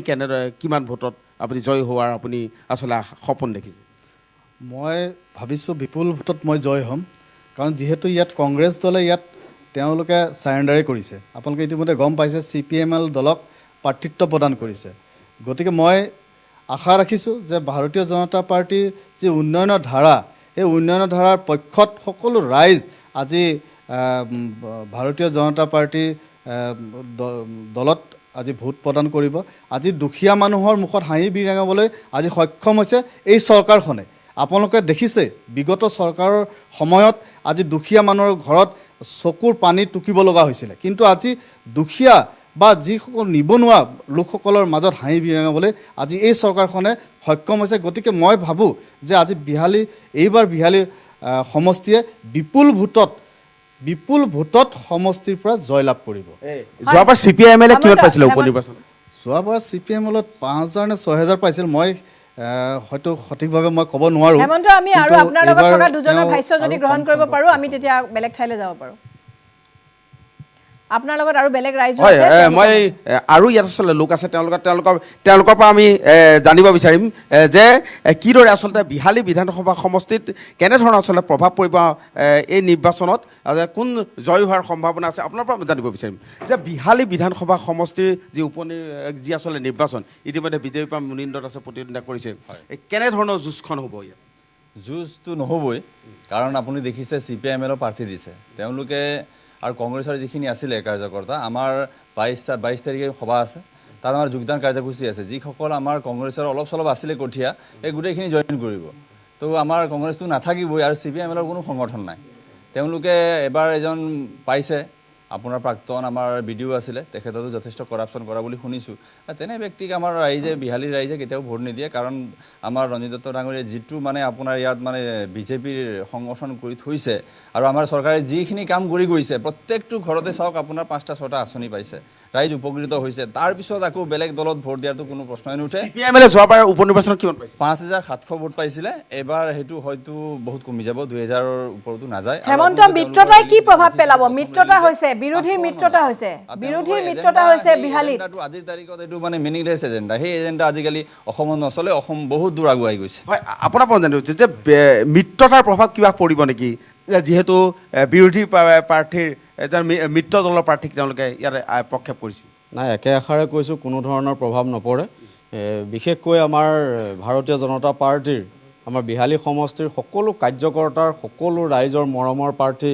আমাৰ সকলোৰে সমৰ্থনযোগ্য প্ৰাৰ্থী মুনীন্দ্ৰ দাসক দলে প্ৰাৰ্থিত্ব প্ৰদান কৰিছে আমাৰ সকলো কাৰ্যকৰ্তা বিহালীবাসীৰ সকলো স্তৰৰ ৰাইজে আজি যথেষ্ট আনন্দিত আৰু উৎফুল্লিত হিয়া উজাৰি ভোট দিবৰ কাৰণে 9 তাৰিখলৈ সকলো ৰাইজে ৰৈ আছে আৰু বিৰোধীৰ কোনো প্ৰভাৱ নপৰে কোনো ধৰণৰ প্ৰভাৱ নপৰে কি ক'ব হয় বিৰোধীৰ কোনো প্ৰভাৱ ইয়াত নপৰিব বিহালীত আমি ভাৰতীয় জনতা পাৰ্টীয়ে বিপুল ভোটত জয়ী হ'বলৈ আমি সক্ষম কি ক'ব মই এটাই ক'ব বিচাৰোঁ ভাৰতীয় জনতা পাৰ্টীৰ নেতৃত্বত আজি মুনীন্দ্ৰ দাসক যেনেকুৱা এখন সাধাৰণ ঘৰৰ লোক তেখেতক টিকেট দিয়াৰ কাৰণে আমি বহুত মানে আনন্দত আৱেগিক হৈ গৈছোঁ কিন্তু এটা কথা মই কওঁ ভাৰতীয় জনতা পাৰ্টীয়ে টিকেট দিয়াৰ ক্ষেত্ৰত মানে কিনা বেচা নকৰে আজি বিগত বছৰত আগৰ কংগ্ৰেছ চৰকাৰ দিনত যেনেকুৱা তাত ওপৰ মহলত আপোনাৰ কোনোবা থাকে নহয় তেওঁলোকৰ বিষয় বিবেক পৰিয়ালকেন্দ্ৰিক তেওঁলোকক পইচা দিব লাগে টিকেটৰ কাৰণে আজি প্ৰমাণ হৈ গ'ল ভাৰতীয় জনতা পাৰ্টীয়ে এজন সাধাৰণ লোকক মানে একদম খুব মৰম কৰিছে আছিলে সেইকাৰণে আমি এইবাৰ বিহালী ৰাইজে কংগ্ৰেছটো একেবাৰে গোটেই অসমতে শেষ আৰু বিহালীটো নাই আৰু সেইকাৰণে মই আৱেগিক আৰু বহুত ভাল লাগিছে যুঁজে নহ'ব ইয়াত যুঁজ নহ'ব হেমন্ত আপোনাক ধন্যবাদ জনাইছোঁ হয় মই হেমন্ত আপুনি যদি থাকে মই পৰৱৰ্তী সময়ত চেষ্টা কৰিম কিন্তু মই এতিয়ালৈকে যিখিনি কথা পালোঁ উত্তৰ অসমত বিশেষকৈ বিহালী সমষ্টিত যিটো মিত্ৰতা কংগ্ৰেছৰ বিৰোধীৰ মিত্ৰতাই কিবা প্ৰভাৱ পেলাব বুলি প্ৰাৰ্থীগৰাকীয়েও ক'ব বিচৰা নাই আৰু স্থানীয় ৰাইজেও ক'ব বিচৰা নাই কাৰণ যিটো বাওঁপন্থীৰ যোৱাবাৰৰ যি ভোটৰ ট্ৰেণ্ডৰ মতে মাত্ৰ 5700 কিমানটা ভোট পাইছিল আৰু কংগ্ৰেছৰ ভোট লগ লাগিলেও হয়তো মানে NDA মিত্ৰজোঁটৰ সমান তেওঁলোকে ভোট লাভ কৰা নাই পৰৱৰ্তী সময়ত দেখা যাব ৰাজনীতিয়ে কি ৰূপ লয় বৰ্তমান সময়ত ধন্যবাদ জনাইছোঁ মই পুনৰ যোৰহাটলৈ আহিছোঁ প্ৰদীপ আপোনাৰ লগত যিসকল ব্যক্তি আছে আকৌ তেখেতসকলৰ ওচৰলৈ যাব বিচাৰিম চাহ বাগিচাৰ বাবে যিখিনি ভূমিকা গ্ৰহণ কৰিলে চৰকাৰে যোৰহাটত চাহ বাগিচাৰো প্ৰভাৱ আছে যোৰহাট জিলাখনৰ মাজত যিকেইটা সমষ্টি আছে প্ৰত্যেকটা সমষ্টিতে চাহ বাগিচাৰ লোকৰ প্ৰভাৱ আছে যোৰহাট সমষ্টিত এটা বিশেষকৈ তিতাবৰত মুখ্যমন্ত্ৰী তৰুণ গগৈ প্ৰতিনিধিত্ব কৰাৰ বাবেই হওক তিতাবৰৰ ওপৰতো ৰাইজৰ যথেষ্ট চকু থাকে বা এটা অভিজাত সমষ্টি বুলি ধৰা হয় এতিয়ালৈকে কংগ্ৰেছে তাত প্ৰাৰ্থী দিব পৰা নাই তাৰ মৰিয়নি সমষ্টিত ইতিমধ্যে বিক্ষোভ বিদ্ৰোহৰ কথা ইতিমধ্যে আমি দেখিছোঁ আজিৰ দিনটোতো যথেষ্ট হৈছে তেনেকুৱা পৰিপ্ৰেক্ষিতত সাধাৰণ ভোটাৰে তেওঁলোকৰ মাপকাঠিডাল কি হিচাপে গণ্য কৰিব বা উজনি অসমক যোৰহাট জিলাৰ ৰাজনৈতিক পৰিস্থিতিয়ে উজনি অসমক কেনেদৰে প্ৰভাৱ পেলাব নিশ্চিতকৈ চায়ামণি ভূঞা দেখা যায় যে সমগ্ৰ অসমতে থকা চাহ বাগানসমূহত এতিয়া এটা সময় আছিলে যে আপুনি চাহ বাগানলৈ সোমাব নোৱাৰে খোজকাঢ়ি যাব নোৱাৰে এতিয়া চাহ বাগানৰ মাজেৰে গ'লে প্ৰতিটো গলিতে পকী ৰাস্তা প্ৰতিজন শ্ৰমিকৰ ঘৰলৈ বিদ্যুৎ ব্যৱস্থা হৈছে প্ৰতিজনকে পট্টা দিয়াৰ ব্যৱস্থা কৰা হৈছে অভাৱনীয় উন্নয়ন চাহ বাগিচা অঞ্চলত হৈছে যোৰহাট জিলাতো যিসমূহ চাহ বাগিচা আছে অভাৱনীয় উন্নয়ন চাহ বাগানলৈ গ'লে আপুনি গম পাব যে উন্নয়নৰ ধাৰা কেনেধৰণে চাহ বাগানত অব্যাহত হয় মোৰ লগত এতিয়াও বহু লোক আছে যোৰহাটৰ মই তেওঁলোকৰ পৰা আকৌ কথা পাতিব বিচাৰিম মই ইতিমধ্যে আপোনাৰ ওচৰলৈ আহিছোঁ আমি ইতিমধ্যে আলোচনা কৰি আছোঁ সাম্প্ৰতিক ৰাজনৈতিক প্ৰেক্ষাপট কি দেখিছে যোৰহাট উজনি অসমৰ প্ৰেক্ষাপট কি দেখিছে ঠিক আপোনাৰ প্ৰশ্নটো মই প্ৰথমতে আপোনালোক ধন্যবাদ জ্ঞাপন কৰিছোঁ কথাটো হ'ল কি মই যিখন গাঁৱৰ পৰা বিলং কৰিছোঁ যোৰহাট টাউনৰ পৰা মোৰ ঘৰটো প্ৰায় 9 কিলোমিটাৰ দূৰ এটা সময় আজি 10 বছৰৰ আগত মই যোৰহাট টাউনলৈ আহিবলৈ মোৰ প্ৰায় 45 মিনিটৰ দৰকাৰ আছিলে মানে মই দলং পাৰ হ'ব লাগিব কেঁচা ৰাস্তা পাৰ হ'ব লাগিব বা মোৰ মানে যোগাযোগ যিটো ব্যৱস্থা কিন্তু আজি মোৰ জেগাৰ পৰা গাঁৱৰ পৰা যোৰহাট টাউন আহিবলৈ মোৰ 15 মিনিটৰ দৰকাৰ মাত্ৰ 15 মিনিট সময় লাগে এটা সময়ত আমাৰ গাঁৱৰ চাকৰি কৰা মানুহবিলাকে গাঁৱত এনেকুৱা এটা অৱস্থা আছিলে চাকৰি কৰা মানুহজনে কেনেকৈ যোৰহাট টাউনত মাটি এখন লৈ ঘৰ বনাওঁ গাঁৱত কিন্তু গাঁও নগৰৰ পাৰ্থক্য এতিয়া গাঁও নগৰৰ পাৰ্থক্য নাই এতিয়া গাঁৱত চাকৰি কৰা মানুহে গাঁৱতে ঘৰটো বনায় সেইবিলাক প্ৰেক্ষাপটৰ ৰাজনৈতিক দৃশ্যপটত যদি আপুনি চাই যোৰহাট টাউনখনৰ যিমান ডেভেলপ হৈছে গাঁও অঞ্চলত তাত তেনেকুৱা ধৰণৰ ডেভেলপমেণ্ট হৈছে। এটা সময় আছিলে আমি ফ্লাইঅভাৰ চাবলৈ গুৱাহাটী যাওঁ আমাৰ ল'ৰা ছোৱালী লৈ, এতিয়া ফ্লাইঅভাৰ ঘৰৰ পদূলিমুখত হ'ল। গতিকে আমি যিটো ডেভেলপমেণ্ট পাইছোঁ এই NDA চৰকাৰৰ পৰা পাইছোঁ।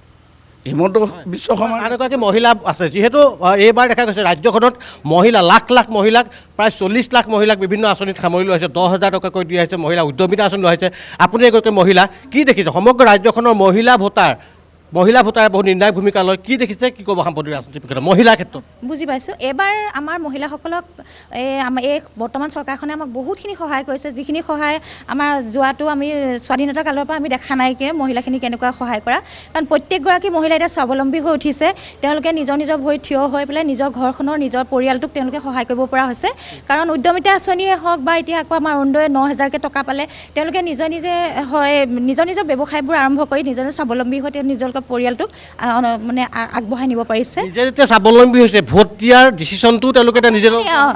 নিজে ল'ব পৰা হ'ল। বৰ্তমান সময়ত যিখন চৰকাৰে আমাক ইমানখিনি মহিলাখিনিক আমাক আগবঢ়াই দিছে, তেওঁলোকৰ সেই চৰকাৰখনক যদি আমি সহায় নকৰোঁ তেন্তেহ'লে কেনেকৈ হ'ব? আমি জানো অসমৰ মহিলাৰ গৰিষ্ঠ সংখ্যক ভোট আমাৰ ভাৰতীয় জনতা পাৰ্টি চৰকাৰখনে পাব বুলি আমি আশা কৰিছোঁ, আৰু নিশ্চয়কৈ পাবই,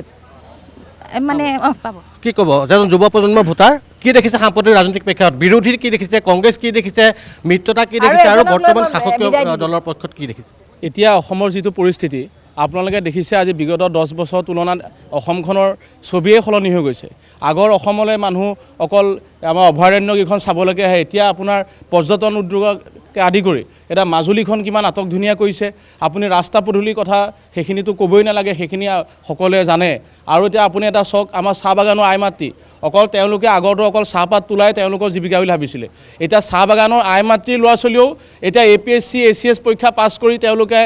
অফিচাৰ হ'বলৈ সপোন দেখিবলৈ পাৰিছে। আজি জগন্নাথ মন্দিৰ প্ৰকল্প বনাইছে, তাত আদৰ্শ স্কুল বনাইছে, কিমান উন্নয়ন হৈছে। এতিয়া আজি চাহ বাগানৰ মানুহ অকল ভোট বেংক, তেওঁলোকৰ ভোট বেংকৰ কাৰণে ব্যৱহাৰ কৰিছিলে বিৰোধীয়ে। প্ৰদীপ, আপোনাক ধন্যবাদ জনাইছোঁ। প্ৰদীপ, সময়ৰ পৰিপ্ৰেক্ষিতত আপোনাক ধন্যবাদ জনাইছোঁ। পৰৱৰ্তী সময়ত আমি পুনৰ যোৰহাট সমষ্টিৰ ৰাইজৰ মনৰ কথা ল'বলৈ চেষ্টা কৰিম। এটা সৰু বিৰতি লৈ যাম। ইতিমধ্যে উজনি অসম আৰু যোৰহাট জিলাৰ 3খন জিলাৰ বিভিন্ন স্তৰৰ ৰাইজৰ পৰা আমি বিশ্লেষণ দেখিলোঁ যে এতিয়া তিতাবৰৰ নিচিনা সমষ্টিত এতিয়ালৈকে কংগ্ৰেছে টিকেট দিয়া নাই, কংগ্ৰেছৰ প্ৰাৰ্থী নাই, ভাস্কৰ বৰুৱাৰ প্ৰাৰ্থিত্বক লৈ সন্দিহান, বিভিন্ন সময়ত তেওঁ বিজেপিলৈ আহিব বুলি ওলাই থাকে। সেই সময়ৰ মুখ্যমন্ত্ৰী তৰুণ গগৈয়ে প্ৰতিনিধিত্ব কৰা সমষ্টিটোত এতিয়ালৈকে কংগ্ৰেছে কাক টিকেট দিব সেয়াই নিশ্চিত কৰিব পৰা নাই। মৰিয়নি সমষ্টিৰ বিভিন্ন স্তৰত প্ৰতিবাদত মুখৰ হৈ পৰিছে। ডক্টৰ জ্ঞানশ্ৰী বৰাৰ প্ৰাৰ্থিত্বৰ বিপৰীতে কংগ্ৰেছ কৰ্মীসকল বিক্ষুব্ধ হৈ আছে। মৰিয়নিৰো এতিয়া পৰিস্থিতি অত্যন্ত ধূসৰ, আৰু যোৰহাটত এতিয়া নিঃসন্দেহে যোৰহাট সমষ্টিৰ ওপৰত ৰাইজৰ দৃষ্টি থাকিব। গৌৰৱ গগৈ আৰু হিতেন্দ্ৰনাথ গোস্বামীৰ মাজত ভদ্ৰলোকৰ যুঁজ হ'ব বুলি এইবাৰ ৰাইজে আশা কৰিছে। যোৰহাট সমষ্টিও নিশ্চয় সকলোৰে বাবে দৃষ্টি নিবদ্ধ হৈ থকা এটা সমষ্টি হৈ থাকিব।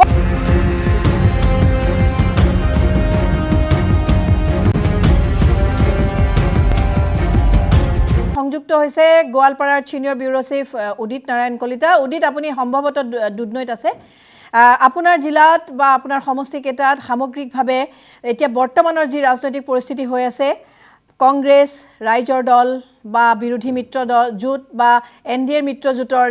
যেনেধৰণে আগবাঢ়ি আছে, এইখিনি মুহূৰ্তলৈকে আপোনাৰ লগত যিসকল সাধাৰণ ভোটাৰ আছে তেওঁলোকে কেনেদৰে বিশ্লেষণ কৰে? কি হ'ব গোৱালপাৰা, দুধনৈ সমষ্টি, পশ্চিম গোৱালপাৰা, পূব গোৱালপাৰা, এই গোটেইকেইটা সমষ্টিৰ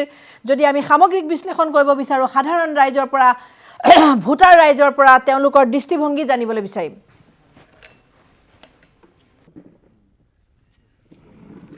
নিশ্চিতভাৱে আপুনি ইতিমধ্যে উল্লেখ কৰিছে যে যিহেতু গোৱালপাৰাত 4টা বিধানসভা সমষ্টি আছে, আৰু তাৰ ভিতৰত দুধনৈ আৰু গোৱালপাৰা পশ্চিম এই দুয়োটা সমষ্টি জনজাতিৰ বাবে সংৰক্ষিত, আৰু বাকী জলেশ্বৰ আৰু পূব গোৱালপাৰা সাধাৰণ শ্ৰেণীৰ বাবে ইতিমধ্যেই আৰু গোৱালপাৰাত নিৰ্বাচনী বতাহ যথেষ্ট গৰম হৈ উঠিছে। ইতিমধ্যে NDAৰ লগতে কংগ্ৰেছৰ যি প্ৰাৰ্থী তালিকা ঘোষণা হৈছে, ৰাজ্যৰ দলৰ প্ৰাৰ্থী দিছে। আৰু কি হ'ব গোৱালপাৰাত এইবেলি নিৰ্বাচন, 4টা বিধানসভা সমষ্টিত কি হ'ব? মোৰ লগত সাধাৰণ ভোটাৰসকল আছে, মই কথা পাতিম। আপোনাক শুনিছোঁ, মই যিহেতু দুধনৈ বিধানসভা সমষ্টিত আছোঁ, কওকচোন গোটেই সামগ্ৰিক পৰিৱেশ আচলতে গোৱালপাৰা জিলাত কি দেখিছে আপোনালোকে এইবাৰ আমি অন্যবাৰৰ তুলনাত এই 2026 যি বিধানসভা নিৰ্বাচন আহি আছে, বিগত নিৰ্বাচনৰ সময়ত আমাৰ গোৱালপাৰা জিলাত শাসকীয় দলৰ এজনো বিধায়ক নাছিল। এইবাৰ ভাবিছোঁ আমি শাসকীয় দলৰে বিধায়ক নিশ্চয় পাব বা আমি পাম। আজি তেতিয়া হয়তো আমাৰ যি চৰকাৰৰ যি উন্নয়নৰ ধাৰা বা উন্নয়নৰ কাম কাজ এইটো সঠিকভাৱে হ'ব বুলি আমি ভাবোঁ। আগত 4টা সমষ্টি কংগ্ৰেছৰ দখলত আছিল। হয় হয়, কংগ্ৰেছৰ দখলতে আছিল আৰু এইবাৰ কমচে কম 2টা বা 3টা আসন হয়তো চৰকাৰৰ যি দল চৰকাৰী বিধায়ক হয়তো এইবাৰ হ'ব লাগে। হয়, নিশ্চিতভাৱে। কি ক'ব দাদা, কি দেখিছে এইবাৰ? এইবাৰো তেনেকুৱা মানে একটা বিশেষ আমি ধৰণৰ মানে পৰিৱৰ্তনৰ মানে আশা কৰিছোঁ যে যোৱা বিগত 5টা বছৰ আমি একেবাৰে শাসকীয় পক্ষৰ একদম নেতা শূন্য হিচাপে আমি মানে পাইছোঁ, কিন্তু এইবাৰ আমি আগন্তুক যিটো আমাৰ হেৰি আছে এইটোত আমি আশা কৰিছোঁ যে নিশ্চয় আমি দলীয় কৰ্মকৰ্তা বা বিধায়ক আমি পাম। আমাৰ উন্নয়ন আমাৰ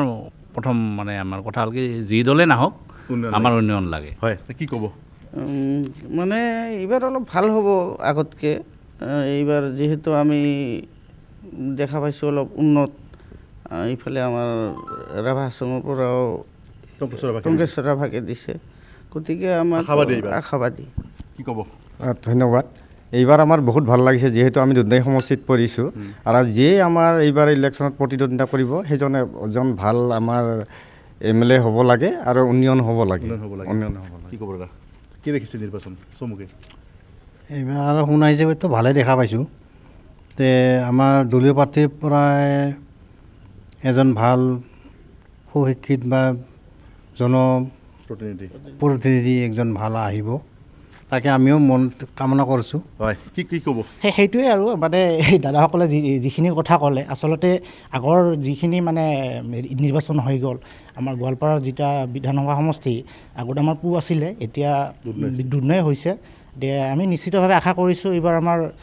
টংকেশ্বৰ ছাৰে যিহেতু মানে নিৰ্বাচনত প্ৰতিদ্বন্দ্বিতা কৰিছে, তেখেতে জয়ী হ'ব বুলি আশা প্ৰকাশ কৰিছোঁ। নিশ্চয় মোৰ লগত মহিলাসকল আছে, যদি সম্ভৱ হয় মহিলাসকলৰ লগত কথা পাতিম। বাইদেউ, কি দেখিছে এইবাৰ, কি হ'ব নিৰ্বাচন? এইবাৰ নিৰ্বাচন আমি ভালে দেখা পাইছোঁ, যিহেতু আমাৰ দুধনৈ সমষ্টিৰ পৰা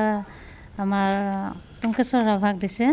তেখেতে জয় হ'ব বুলি মোৰ আশা থাকিল। মহিলাসকলে কিয় ভোট দিব এইবাৰ? মহিলাসকলক বহুতখিনি চৰকাৰে যিহেতু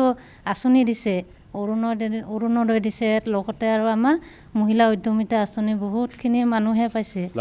লাভৱান হৈছে যথেষ্ট। সেইখিনিকে মই চৰকাৰক যিহেতু ধন্যবাদ জনাম। হয় হয়, বাইদেউ কি ক'ব?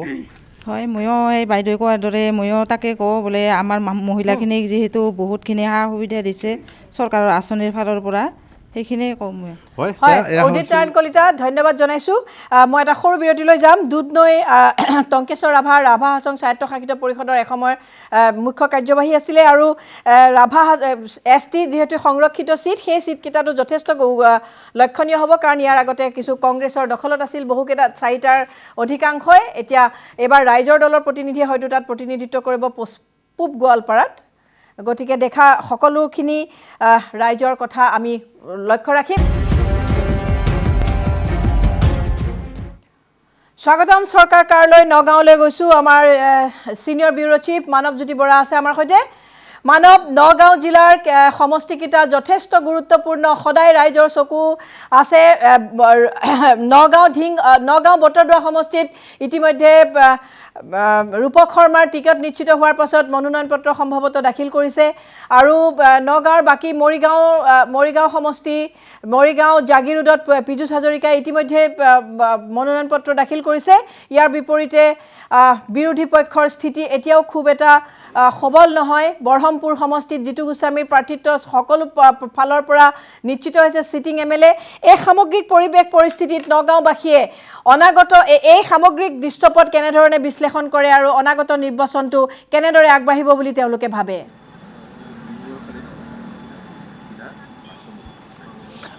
হয়, এই মুহূৰ্তত মই উপস্থিত আছোঁ নগাঁও সমষ্টিত আৰু নগাঁও বটদ্ৰৱা সমষ্টিত, আৰু বিশেষকৈ ক'বলৈ গ'লে আজি বহৰমপুৰ সমষ্টিত জিতু গোস্বামী, ৰহা সমষ্টিত শশী দাস আৰু নগাঁও বটদ্ৰৱা সমষ্টিৰ ৰূপক শৰ্মাই মনোনয়ন পত্ৰ দাখিল কৰিলে। যোৱাকালি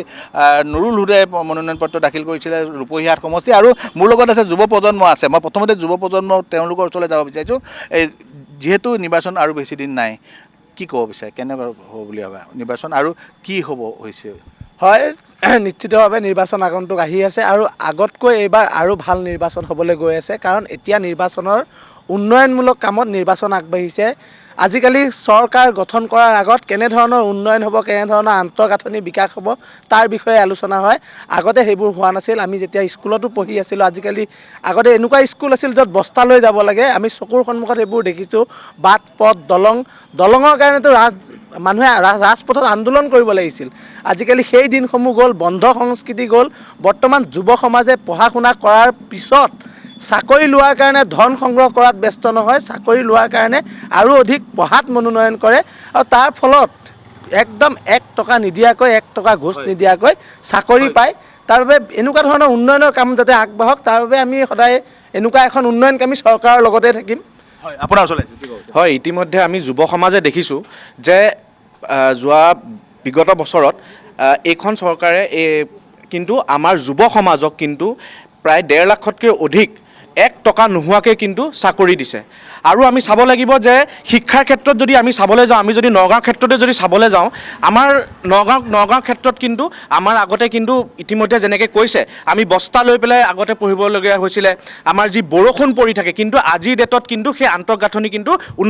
উন্নতি হৈছে। আৰু এটা উল্লেখনীয় এটা কথা ক'ব লাগিব যে আজিৰ ডেটত কিন্তু এখন বিশ্ববিদ্যালয় নগাঁৱৰ ছাত্ৰ ছাত্ৰীসকলে পাইছে। কিন্তু সেইখিনি কথা আমি সদায় ক'ব লাগিব। হয়, আপোনাৰ চলাইছোঁ। হয়, বিজেপি চৰকাৰ হোৱা দিন ধৰি মই চাই আছোঁ আমাৰ অসমত উন্নয়ন হৈছে। উন্নয়ন আমি বেলেগ ক'বলৈ নাযাওঁ, আমাৰ নগাঁৱৰ কথা কৈ আছোঁ। নগাঁৱত এনেকুৱা এটা দলং আছিলে, ল'ৰা ছোৱালী স্কুল গ'লে ওপৰৰ পৰা তলত পৰি যায়। আৰু কিমান পাৰ্ক হৈছে। আৰু এই চৰকাৰৰ 10 বছৰৰ ভিতৰত প্ৰায় আমাৰ নগাঁৱত 10টা ওপৰত দলং হৈছে। কিন্তু কংগ্ৰেছৰ দিনত সেইখিনি আমি দেখা পোৱা নাছিলোঁ। মানে আগন্তুক যিখন চৰকাৰ হ'ব বা আপুনি কেনেকুৱা ধৰণৰ হোৱাটো বিচাৰে, বা আজি দেখা পোৱা গৈছে যে নগাঁৱত এটা বৃহৎ 3জনকৈ প্ৰাৰ্থীয়ে মনোনয়ন পত্ৰ দিলে, বাকী প্ৰাৰ্থীসকলে এতিয়ালৈকে বা বাকী দলসমূহে বিশেষ প্ৰচাৰ কৰিছেনে? মোৰ মানে এটা ক'বলৈ গ'লে হাস্যকৰ কথা যে বিৰোধী যে আছে নগাঁও বা গোটেই অল অভাৰ অসমত যে বিৰোধী আছে, আজি এনেধৰণৰ এটা লাগিছে যে বিৰোধী অবিহনে এখন ইলেকশ্যন হৈ আছে, নিৰ্বাচন হৈ আছে, তাত আমি কাৰ লগত প্ৰতিদ্বন্দ্বিতা কৰিম আমি তাকে বিচাৰি পোৱা নাই। বিৰোধীটো একগোট হৈছে নাই, একগোট হ'লে তেওঁলোকৰ আজি যি শক্তি যি দেখিলোঁ, ৰাইজৰ সমৰ্থন নাই, ৰাইজ তেওঁলোকৰ লগত নাই, তেওঁলোকে কেনেধৰণৰ বিৰোধী একগোট হৈ তেওঁলোকে কাম কৰি আছে মই বুজি পোৱা নাই, আমি বুজি পোৱা নাই। কিন্তু এটা কথা আপোনালোকক কৈছোঁ যে আমি যিহেতু এই নগাঁও বটদ্ৰৱা সমষ্টিৰ বাসিন্দা, আৰু নগাঁও বটদ্ৰৱা সমষ্টিক যেনেকৈ জাকত জিলিকাই তুলিছে আমাৰ বিধায়ক ডাঙৰীয়া আৰু মুখ্যমন্ত্ৰী ডাঙৰীয়াকো আমি ধন্যবাদ দিম কি তেওঁ যিহেতু ফাণ্ড দিছে বুলি হয়তো আজি ইয়াত হৈছে, আৰু বিধায়ক ডাঙৰীয়াৰ সেই মনোবৃত্তি আছিল বুলি আজি নগাঁওখন এনেধৰণে আগবাঢ়িছে। সেইকাৰণে আমি ভাবোঁ যে বিৰোধীৰ যি তেওঁলোকৰ চিন্তাধাৰা হয়তো বহুত নিম্নগামী হৈছে। তেওঁলোকে আমাৰ ৰুলিঙৰ যি চৰকাৰ আছে বা আমিও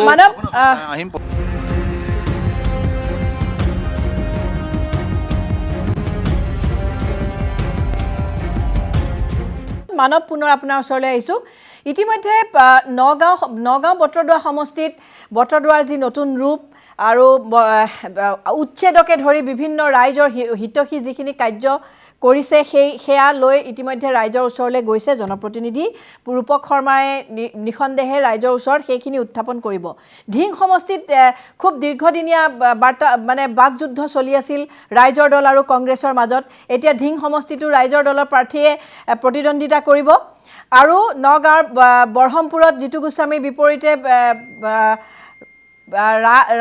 ৰাজেন গোহাঁই প্ৰতিদ্বন্দ্বিতা কৰিব AJP দলৰ। তাৰমানে এইবাৰ নগাঁও সমষ্টিত মিত্ৰজোঁটৰ প্ৰাৰ্থীয়ে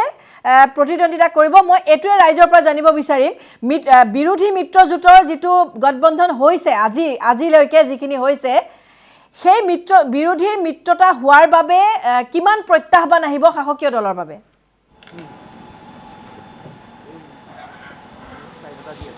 হয়, মই এজন যুৱ প্ৰজন্মৰ ওচৰলৈ আহিছোঁ। যিহেতু মিত্ৰতা হৈছে,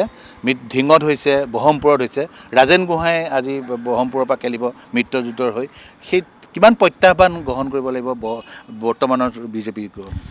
একেবাৰে প্ৰত্যাহ্বান গ্ৰহণ কৰিব নালাগে, কাৰণ কিয় বৰ্তমানৰ বিজেপি চৰকাৰখনে বা আমাৰ ইয়াৰে স্থানীয় যোনসকল বিধায়ক আছে তেখেতসকলে কেৱল মাত্ৰ উন্নয়নৰ স্বাৰ্থত কাম কৰিছে। উন্নয়ন কৰিছে কাৰণে ভোট দিব লাগে। এনেকুৱা নহয় যে কিছু জাতি বিশেষক আমি অপৰাধ কৰিবলৈ সুবিধা কৰি দিম তাৰ কাৰণে আমাক ভোট দিয়া। আগৰ যোনবিলাক চৰকাৰ আছিলে বা আগৰ যোন আমাৰ পাৰ্টীৰ চৰকাৰ আছিলে সেই সিহঁতে কি কয় তেখেতসকলৰ যোনটো ফিউডেলিষ্টিক মাইণ্ডছেট, যোনটো সামন্তবাদী চিন্তাধাৰা যে মই ইমান অপৰাধীৰ দল ৰাখিছোঁ, তহঁতে যদি মোক ভোট নিদিয় তেতিয়াহ'লে মই তহঁতক মাৰপিট কৰিম। আজি সেই পৰিৱেশ নাই। আজি পৰিৱেশ আছে যে আজি চৰকাৰে উন্নয়ন কৰিছে আৰু সেই স্বাৰ্থত ভোট দিব লাগিব। আগৰ নিচিনা সময়ছোৱাত নাই। আৰু সেইটো কাৰণে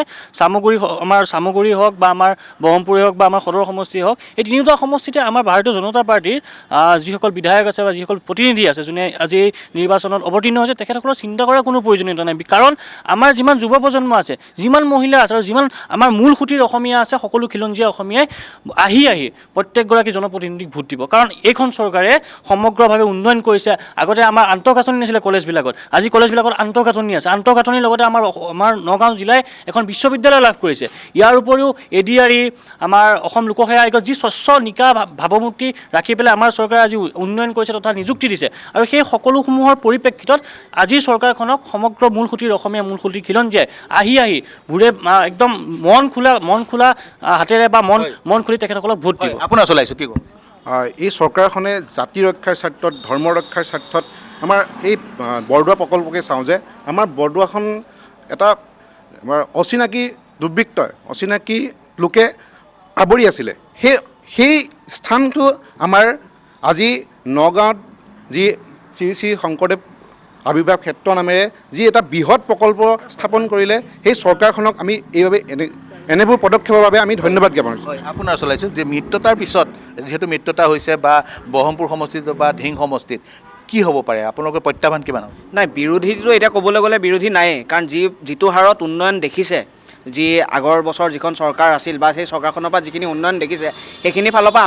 আমি ক'বলৈ গ'লে বিৰোধী নাই। আৰু উপৰোক্ত বক্তাখিনিয়ে কৈছে যে ৰাস্তা ঘাট উন্নয়ন সেইখিনিতো কৰিছে। তাৰ উপৰিও নগাঁৱৰ আটাইতকৈ গুৰুত্বপূৰ্ণ কথাটো হৈছে নগাঁৱত আগৰ দিনত সন্ধিয়া হ'লে মহিলা যুৱতী ওলাই যাব নোৱাৰে। সেই তেনেকুৱা আতংকময় পৰিৱেশৰ পৰা আজি নগাঁও এনেকুৱা এটা অৱস্থা পাইছে। আমি যুৱচামে সেই সদায় উন্নয়নকামী চৰকাৰ, যিখিনি মহিলা যুৱতীক সুৰক্ষিত কৰি ৰাখে, আমি তেনেকুৱা এখন চৰকাৰৰ লগতে আমি সদায় থাকিম। মই আপোনাৰ চলাইছোঁ যিহেতু ক'ব বিচাৰিছোঁ যে যিহেতু প্ৰত্যাহ্বান হ'ব নেকি যে ডিং সমষ্টি হওক বা ব্ৰহ্মপুৰ সমষ্টি, ব্ৰহ্মপুৰত ৰাজেন গোহাঁই উঠিছে, যিটো বিজেপিতে আছিল তেখেতে অসমৰ সাংসদ। ৰাজেন গোহাঁই ডাঙৰীয়াৰ বিষয়ে মই বেছি ক'ব নিবিচাৰোঁ, কিন্তু অসমৰ ৰাইজে গম পায় যে তেওঁৰ অলপ দিন আগতে তেওঁৰ কেৰেক্টাৰ লৈ পেলাই অকণ কথা চলিছিলে। সেইটো বিষয়ত মই খুব বেছি নাযাওঁ। কাৰণ ৰাজেন গোহাঁই ডাঙৰীয়াক এইখন চৰকাৰে, বিজেপি চৰকাৰে বা বিজেপি দলে যিমানখিনি দিছে, তেওঁৰ গোটেই জীৱন বেলেগ দলত কাম কৰিলেও সেইখিনি ৰ'ব। তাৰপিছতো যে বিজেপি দলক আজি তেওঁ যিটো আঘাত দিছে আৰু তেওঁ সেই আঘাতৰ পৰিণতি তেওঁ অনুভৱ কৰিব। আৰু লগতে আৰু এটা কথা কৈছোঁ যে তেওঁৰ পুত্ৰই আজি বিজেপিৰ ষ্টেট ছেক্ৰেটাৰী হৈ আছে আৰু বাপেকে কৰি আছে কি ধিঙত কি হ'ব পাৰে? ধিঙত আপোনালোকে গম পাইছে যে এটা 27জনকৈ কংগ্ৰেছৰ প্ৰাৰ্থী আছিল, তাৰপিছত তেওঁ ৰাইজৰ দল দিছে। হয়, ৰাইজৰ দল দিছে, কিন্তু ধিঙত বিজেপিৰ স্থিতি মজবুত হ'ব। কিয় কি আজিকালি যি মাইনৰিটি আমাৰ সমাজ আছে, তেওঁলোকেও গম পাইছে যে কংগ্ৰেছত গ'লেও একো লাভ নাই বা UDFত গ'লেও একো লাভ নাই।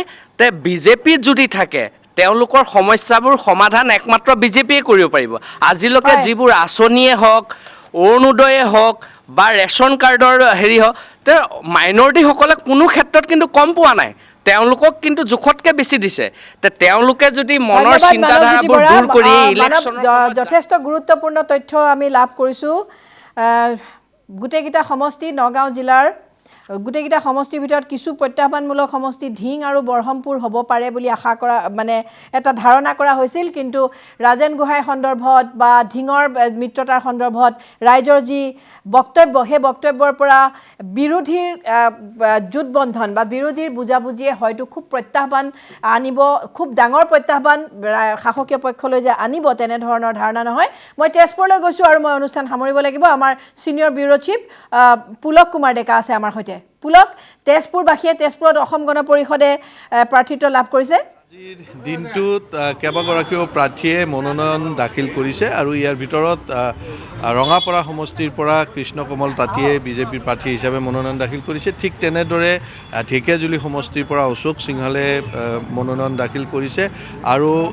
বৰচলা সমষ্টিৰ পৰা ঋতুপৰণ শৰ্মাই বিজেপিৰ পৰা আৰু ৰিপুণ বৰাই কংগ্ৰেছৰ প্ৰাৰ্থী হিচাপে মনোনয়ন দাখিল কৰিছে। ইয়াৰ উপৰিও ACCUৰ আন এগৰাকী প্ৰাৰ্থীয়ে মনোনয়ন দাখিল কৰিছে। ঠিক তেনেদৰে নদুৱাৰ সমষ্টিৰ বৰ্তমানৰ বিধায়ক তথা আৰু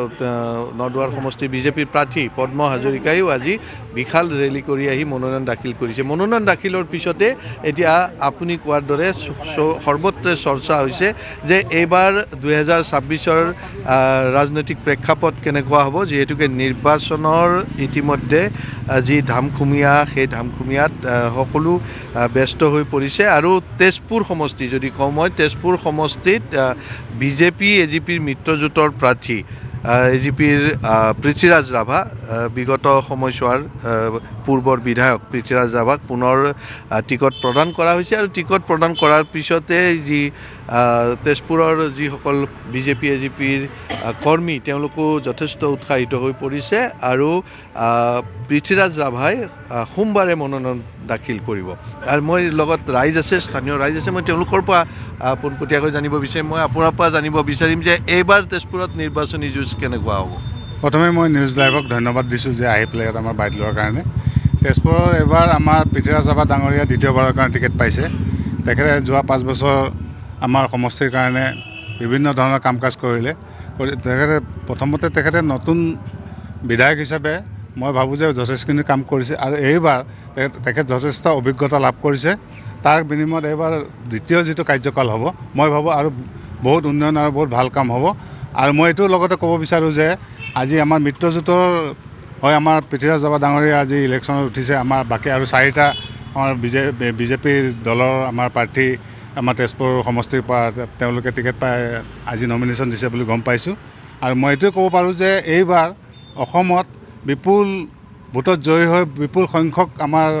MLA জয়ী হৈ হেমন্ত বিশ্ব শৰ্মা ডাঙৰীয়া জনপ্ৰিয় মুখ্যমন্ত্ৰী তেখেত আকৌ CM হ'ব আৰু হয় আমাৰ অসমৰ যিখিনি আজি উন্নয়ন হৈছে মই ভাবোঁ যে আৰু অধিক বেছি উন্নয়ন হ'ব। হয়, মহিলা যথেষ্ট আছে আৰু মহিলাসকলৰ অংশগ্ৰহণ নিৰ্বাচনত যথেষ্ট সক্ৰিয় হৈ থকা পৰিলক্ষিত হয়। কি ক'ব মহিলাসকলৰ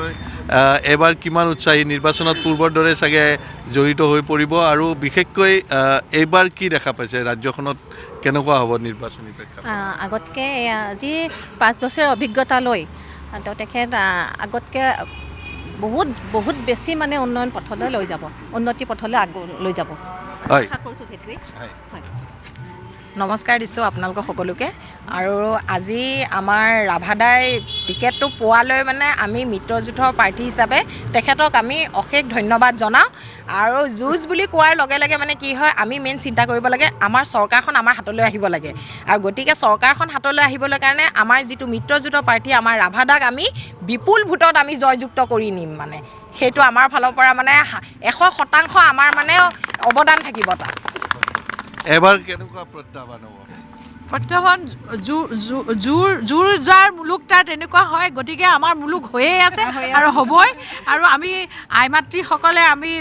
মহিলাসকলে যিমান জোৰ দিম সিমান আগুৱাই যায়। আৰু এইবাৰ মিত্ৰজোঁটৰ প্ৰাৰ্থী হিচাপে এই 2nd টাইমৰ কাৰণে ৰাভাদাই পাইছে। গতিকে আমি বিপুল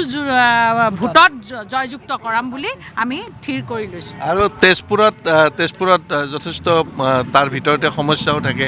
আৰু এই সমস্যাবোৰৰ কি ধৰণে আপোনালোকে দাঙি ধৰিব বা জনপ্ৰতিনিধিগৰাকীৰ পৰা কি ধৰণে আশা কৰিব? আমি সমস্যাসমূহ যেতিয়া দেখিম, যিখিনি দেখিছোঁ তেতিয়া আমি তেওঁৰ ওচৰত তেখেতৰ ওচৰত দাঙি ধৰিম। আৰু তেখেতে আশা কৰোঁ আগৰ 5 বছৰতো যেনেকৈ আমাক সহায় কৰি আহিছে পিছৰ 5 বছৰতো তেনেকৈ আমাক সহায় সাৰথি কৰিব। আৰু প্ৰতিদ্বন্দ্বিতা এবাৰ মূল প্ৰতিদ্বন্দ্বিতা কাৰ মাজত? প্ৰতিদ্বন্দ্বী নাই বুলিয়ে ক'ম, কিন্তু যিহেতু ইলেকশ্যনততো 2জন বা 3জন মানে কেণ্ডিডেট লাগিবই। আমি এতিয়া ৰাইজৰ দলৰ আমি কেণ্ডিডেট আমি পাইছোঁ অলকনাথ ডাঙৰীয়া। এখন মানে সাংঘাতিক আৰু মহাভাৰতৰ যুঁজ হ'ব যেনেই লাগিছে। কিন্তু আমি আপোনালোকৰ চেনেলত আমি জনাব বিচাৰিছোঁ আমি সকলো আই মাতৃসকল কাৰ্যকৰ্তাসকল দুটা পাৰ্টিৰ কাৰ্যকৰ্তাসকলে আমি মিলিজুলি আমি ৰাভাদাক বিপুল ভোটত জয়যুক্ত কৰিম। হয় কি ক'ব গৃহিণীসকলে যথেষ্ট নিৰ্ণয় কৰে নিৰ্বাচন অকল তেজপুৰ বুলিয়ে কোৱা নাই এবাৰ সমগ্ৰ অসমত কেনেকুৱা পৰিৱেশ দেখা পাইছে হয় মানে সমগ্ৰ অসমত বৰ্তমানৰ পৰিস্থিতিলৈকে বৰ্তমান সময়লৈকে বিজেপিটো জয়ী হৈ আছে ক'তো মানে কম্পিটিটৰ বোলা বস্তুটো মানে প্ৰতিযোগিতা বোলা বস্তু নাইয়ে অলৰেডি বিজেপি চৰকাৰ হৈয়ে গৈছে আমাৰ জাষ্ট ইলেকশ্যনটো হ'বলৈহে বাকী আছে সেইটো আৰু মই এটা কথা আপোনাৰ পৰা জানিব বিচাৰিম যে AGP বিজেপিৰ যি মিত্ৰতা সেই মিত্ৰতাৰ মিত্ৰ গোষ্ঠীৰ প্ৰাৰ্থী পৃথ্বীৰাজ ৰাভা তেজপুৰত ঠিক তেনেদৰে কংগ্ৰেছ আৰু ৰাইজৰ দল বা অন্য দলৰ মিত্ৰতা আৰু তাক লৈ যিটো বিদ্ৰোহৰ সূত্ৰপাত হৈছে আপোনালোকৰ তেনেকুৱা কিবা সমস্যা হৈছিল নাই অসম গণ পৰিষদ আৰু ভাৰতীয় জনতা পাৰ্টিৰ আমি বন্ধুসুলভ হিচাপে আগতো আছিলোঁ এতিয়াও আছোঁ এতিয়া আপোনালোকে মানুহখিনি লক্ষ্য কৰি দেখিছে নাই ইয়াত বিজেপি AGP সংমিশ্ৰণ হৈ আছে একো সমস্যা নাই তেনেকুৱা একো সমস্যা নাই কোনোবা প্ৰাৰ্থিত কেন্দ্ৰিক কেতিয়াবা কিবা হয় চব মিলি গ'লে বোলে একো প্ৰব্লেম নাই আজি ডেটত মই আপোনাক এটা কথাই ক'ব বিচাৰিছোঁ পৃথ্বীৰাজ ৰাভাৰ ডাঙৰ গুণ এটা আছে আপোনালোকে চবেই প্ৰত্যক্ষ কৰিছে চাগে ৰাতিপুৱা 5:30 উঠিয়ে তেওঁ তেজপুৰ সমষ্টিটো ঘূৰিবলৈ আৰম্ভ কৰে ৰাতিপুৱা গৈ মই বহুতবাৰ লগ পাইছোঁ মই গুৱাহাটী যাওঁতে তেখেতক কেইবাবাৰো পাইছোঁ ৰাতিপুৱা মই গুৱাহাটী যেতিয়া ওলাই যাওঁ তেখেতে গৈ তেতিয়াও কাম কিছুমান চাইছে মানে মানুহজন কোনো জেগাত বহি নাথাকে এনি টাইম সমষ্টি পুলক কুমাৰ ডেকা আপোনাক ধন্যবাদ জনাইছোঁ আমি পুনৰবাৰ কৈছোঁ যে আজিৰ দিনটোৰ যিখিনি নিৰ্বাচনী দৃশ্যপট সামগ্ৰিক ৰাজ্যখনৰ আৰু এতিয়া আৰু মাত্ৰ 2টা দিন মাজত আছে নিৰ্বাচনী মনোনয়ন পত্ৰ দাখিলৰ অন্তিম দিনলৈ কেইটামান ঘণ্টা থকা সময়ত বিৰোধী দলৰ মিত্ৰতা সম্পন্ন হৈছে এই মিত্ৰতাই এইখিনি সময়ৰ ভিতৰত কিমানখিনি শাসকীয় মিত্ৰজোঁটক প্ৰত্যাহ্বান জনাব পাৰে সেয়া লক্ষণীয় হ'ব আৰু এই 15টা দিন অসমৰ ৰাইজৰ বাবে অসমৰ ৰাজনৈতিক প্ৰেক্ষাপটৰ বাবে যথেষ্ট গুৰুত্বপূৰ্ণ হ'ব অনাগত সময়ত ৰাইজে লক্ষ্য ৰাখিব ৰাইজৰ ভোট ৰাইজৰ জনমত ৰাইজৰ স্বাৰ্থত সদায় হ'ব আৰু সকলোবিলাকৰ ঊৰ্ধত ৰাইজৰ স্বাৰ্থ আমি সকলোখিনি কঠোৰ তীক্ষ্ণ দৃষ্টিৰে লক্ষ্য কৰিম প্ৰত্যেকটো ৰাজনৈতিক দলৰ প্ৰতিটো পদক্ষেপ সামৰিছোঁ ধন্যবাদ শুভৰাত্ৰি